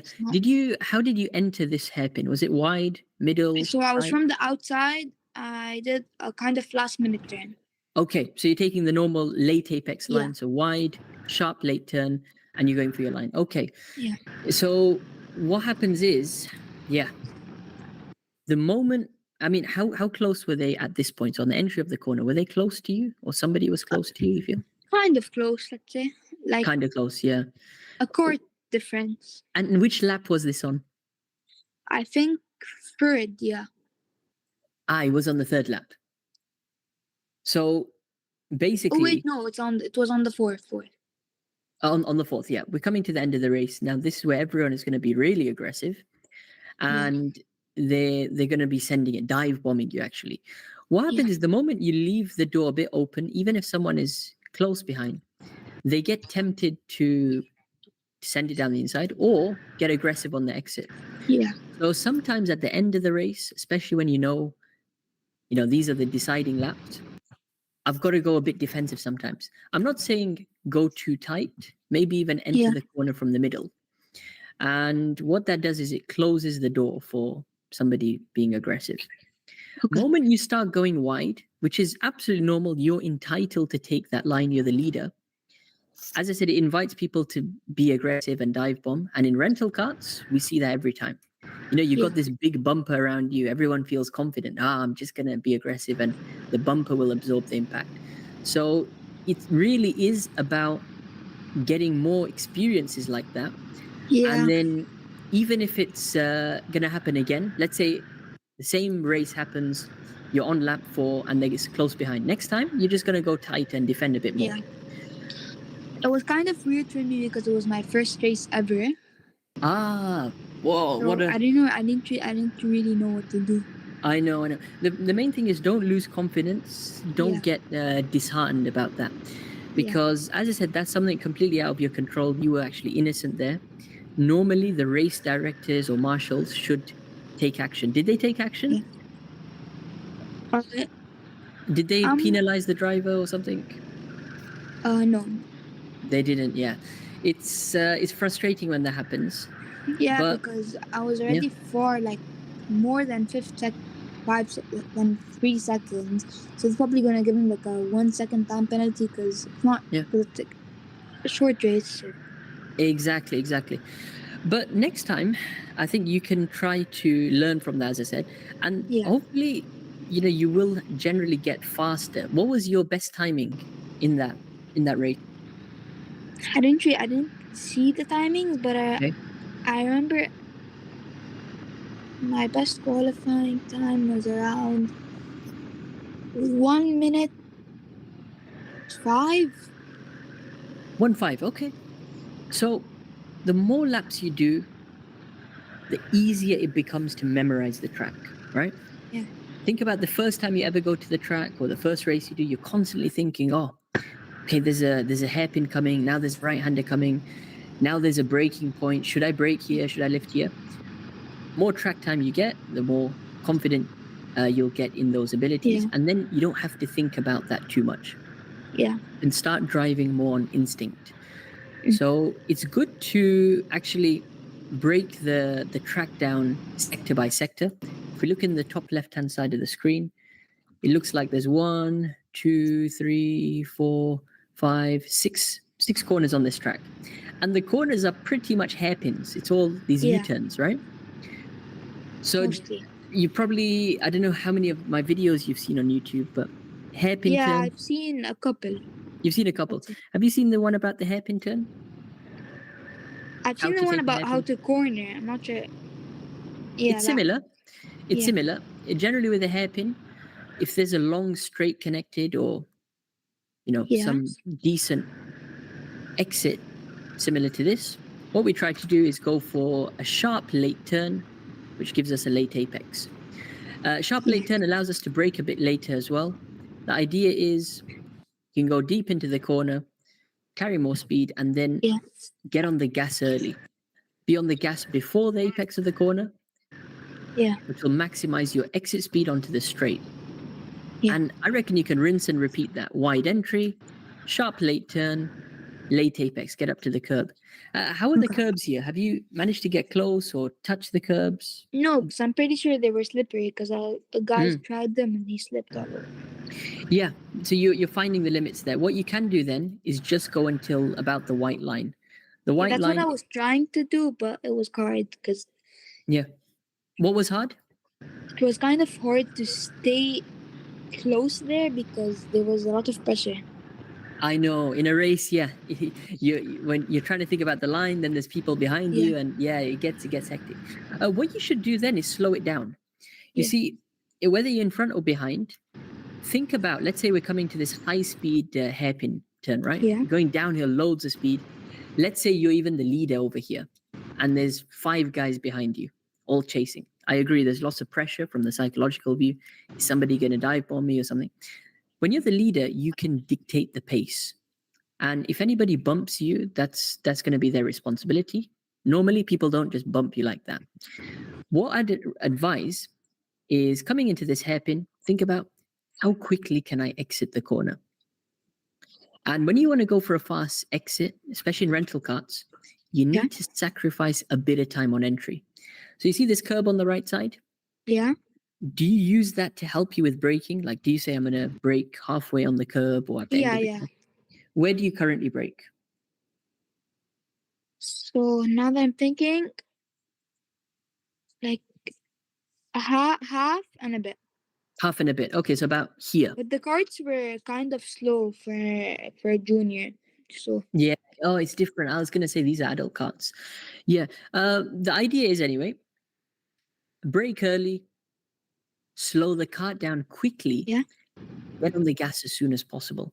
So actually at this stage, just after turning, as we're approaching the apex, get on the gas. And what that will do is now those 5 guys were close behind on entry, because you've sacrificed that time to get a better exit, the gap will open up, maybe 1 cart length, 2 cart lengths, and you're able to gap people like that. Whether you're leading the race or if there's somebody in front you're trying to catch, you'll catch up to them just by prioritizing the exits. And I know you said it was hard to get close to the inside curbs. That is also got to do with slowing it down on entry. Sometimes slow entry will help you in the long term, which is the exit. Anything else you're struggling with? No, not really. But sometimes my friends only lift for this turn that we just passed, I brake for it. So what should I do? I'm not sure. Cool. It's a confidence thing again. I'm happy you're braking at first, which means you're not going to be overdriving. And if the top drivers are lifting here, you got to see, are they drifting or sliding a lot? What did you notice? So the person in front of me, he did not drift, but he was lifting. Okay. I think lifting could be the limit. What you want to remember with lifting is do it quite early in the corner again. Yeah. Remember, lifting will not slow your kart down as quickly as braking will do. So that's why it has to be relatively early in the corner. What I would do is lift and initiate a sharp turn. So think about lift off the gas, sharp turn. Yeah. What that will do is help you slow the kart down, because the moment you do a sharp turn, you scrub the front tires. So that's reducing speed. It becomes lift harder reduces to speed. like push. So. Yeah, you're getting to that. There's an optimal speed in every corner you got to be at. And the moment you can initiate sharp turn with a lift, you'll slow down enough for that rotation. So now we're turning the kart for this hairpin, and then slowly feed the power before the apex. It's important you don't go 100% on the gas before the apex. What we're trying to do is gradually build up. So here we could be 50%, 60%, 70%. And at the apex, then try and be 100%. Yeah. Also at the apex, try and keep your wheel straight. Like, so where you paused, I start accelerating?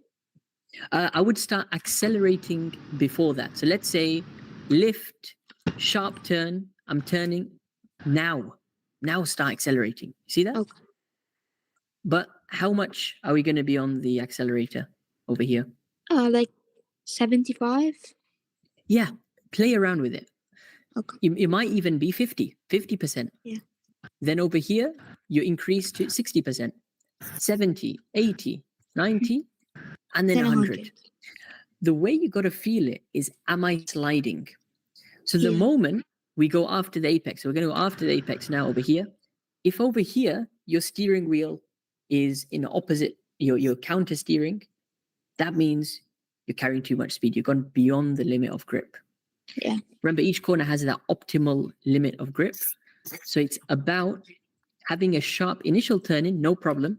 There might be a bit of sliding before the corner. Yeah. Still no problem. Make sure on entry, you're not counter steering too much. Yeah. But the closer we get to the apex, the more we bring the steering wheel back to a neutral position or the middle and keep it dead straight. Yeah. That's the key. So on exit, there shouldn't be any sliding or counter steering. That just means you've gone too fast. That's that is the advice I can give you for all of these corners. It's a trend. I have a question. Yes. But not related to this track. No how worries. can I build endurance for karting? Endurance. Great question. In terms of eventually doing an endurance race, or just doing lots of laps? There are some endurance races right now. With endurance, it depends on the duration. How long are you planning? But they're not in teams. They're each person alone for 30 minutes. Wow, that's awesome. So currently you're just used to what, 10 minutes at a time? 15. 15 minutes. Okay. And how many sessions do you normally do when you drive at the track? One, because it's hot and... Yeah. Well, I'll be honest, you have to get more track time.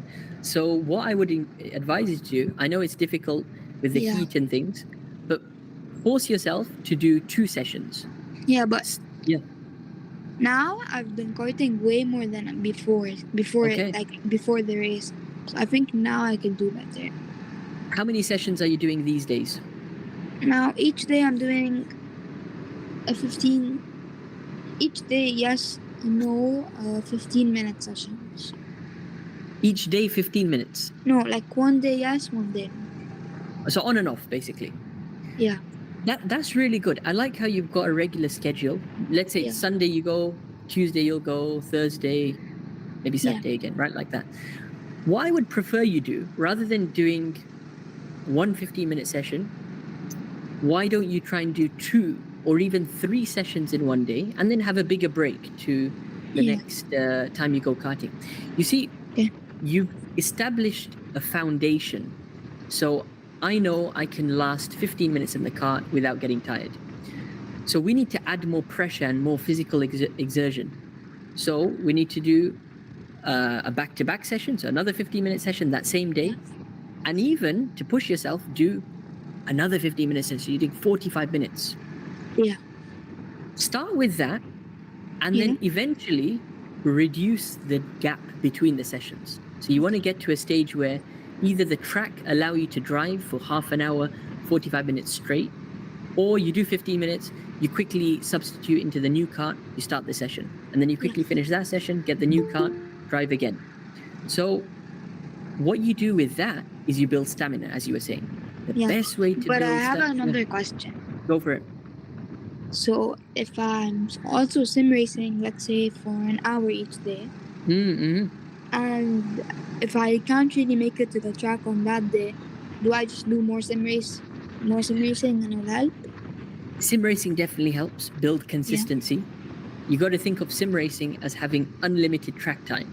Yeah. Now that can work in your favor and also against, because the feeling on the sim in terms of risk is not the same as real life. Yeah.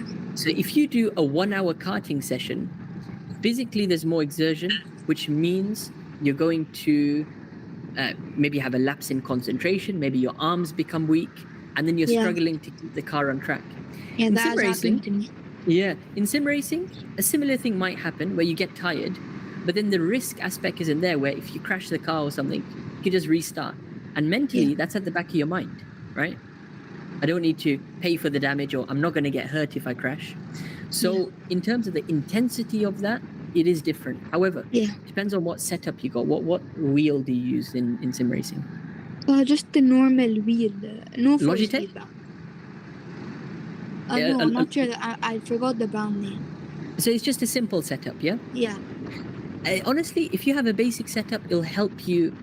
The good exercises you can do on there is consistent laps. Let me try and do 30 laps straight. Which game do you play? F1 and Assetto Corsa. F1 and Assetto, perfect. Good combination. On F1, you can obviously do more laps because it's faster cars.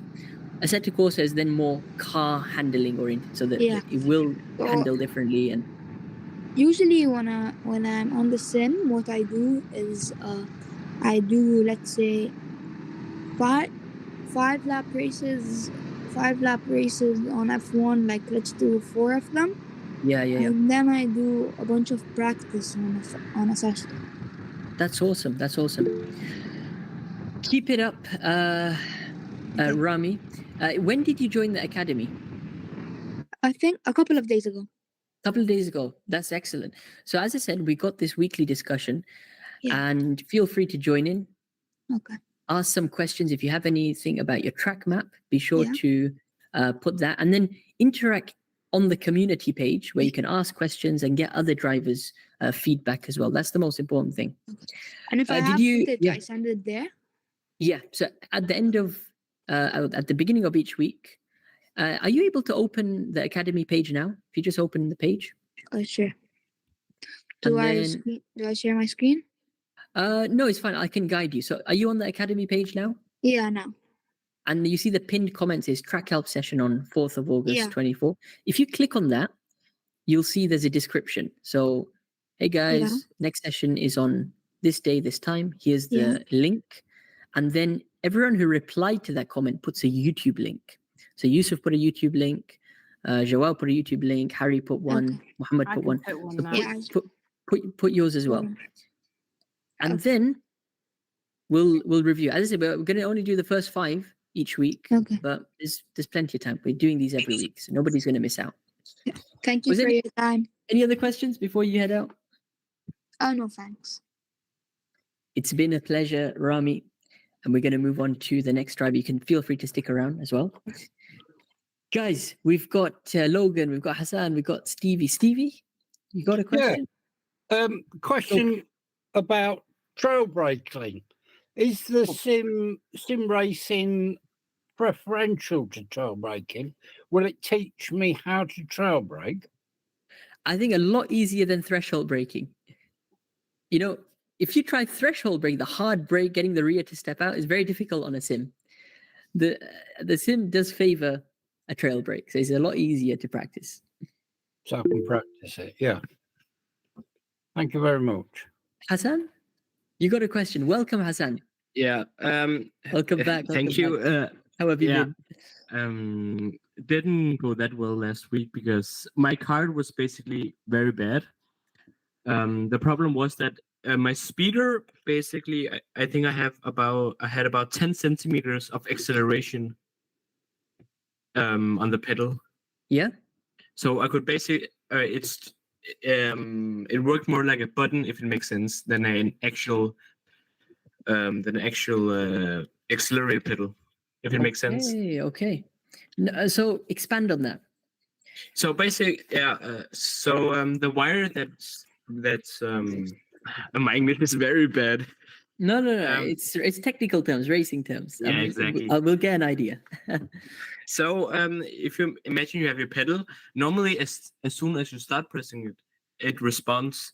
But on my card that I had that week, what basically happened is that there's a big dead zone. Yes. If it makes sense, dead zone, right? And that dead zone was very big, so that the accelerator worked more as a button than an accelerator. If it makes sense. So you could basically just not accelerate precisely. Exactly. That's the It's word. on off. Yeah, exactly. And the problem also is that these cards, they have a smart thing built into them, so that if you press the brake pedal, you can press the accelerator. Yeah. I was just commenting with somebody put a comment on TikTok saying, is it better to brake and apply some gas?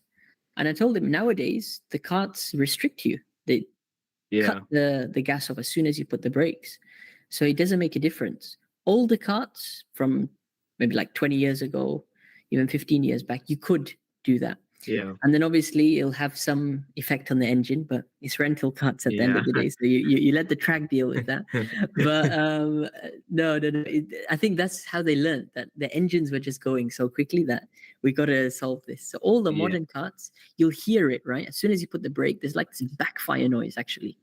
Yeah, but I can't even accelerate. I have to press it deeply before it accelerates. Yeah. You got to press it deeply. Was that just the cart you were driving, or you drove multiple carts? No, it was just one cart, but it was I think I lost about a second per lap, because as soon as I braked, turned in, and I was starting to accelerate, because I didn't release the brakes fast enough, I didn't get any acceleration.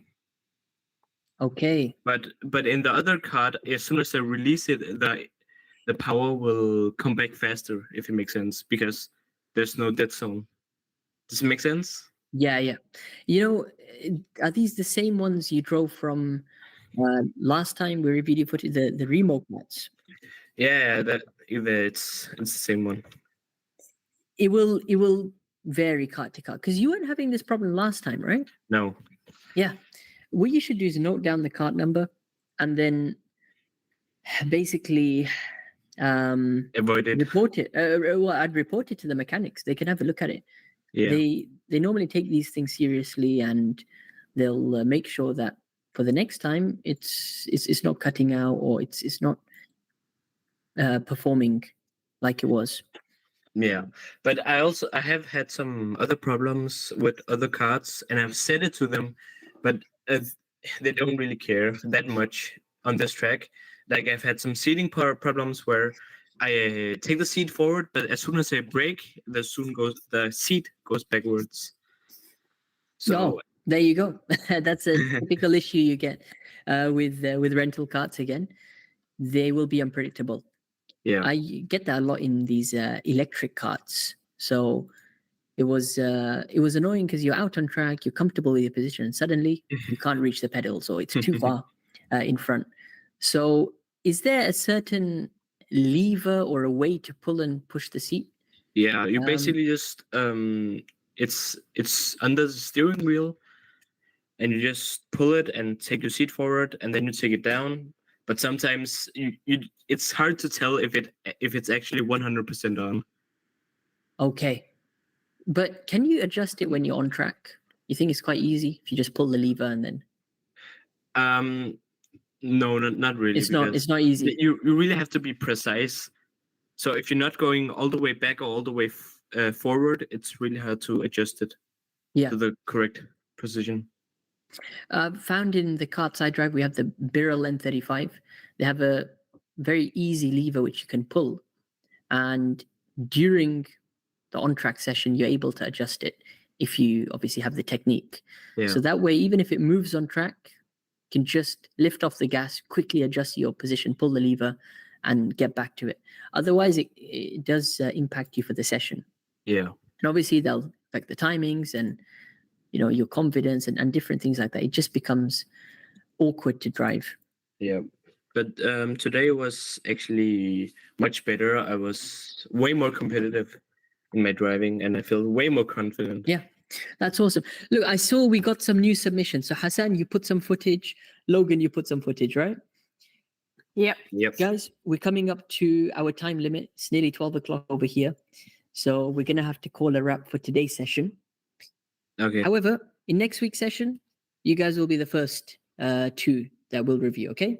Okay. So what we're going to do is put up a new post. You can mention your comment there, and we're gonna review yours next week. Yeah, we got to stay within the time limit, otherwise I things understand. just stretch on, and I got to get up early tomorrow for work. So this is coming up to the limit. It's been a really, really good session. Just before we round off, we got a question from Nikhil.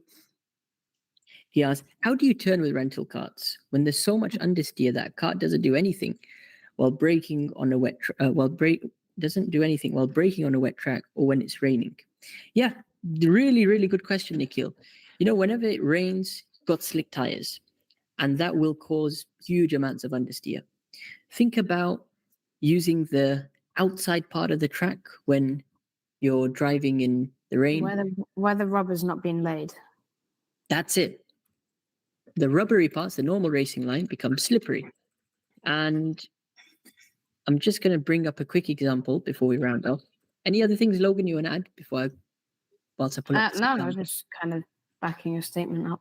Is it because Logan, you drive a lot in the rain. Yeah, I mean, I've been racing for quite a while now, 7 years or something. That's excellent. And of course, in UK, there's plenty of rain. Yeah. There's a lot of rain, especially at the moment. It's not really been a summer. It's been more of an autumn or winter. That's honestly a shame because it's the time of year you look forward to. Here's a quick example, Nikhil. I'm using the human ABS technique. So basically what we do is brake in a straight line and try and pump the brakes. So hard brake, release, hard brake, release, hard brake, release. And you'll see how my kart reacts. We'll put it in slow-mo. Initially, the rear end starts to wobble. So hard brake, watch my steering wheel, start to countersteer so the rear's moving out. Pumping the brake progressively. And as we get deeper into the corner, now we've hit perfect traction point, and look how the kart's rotating.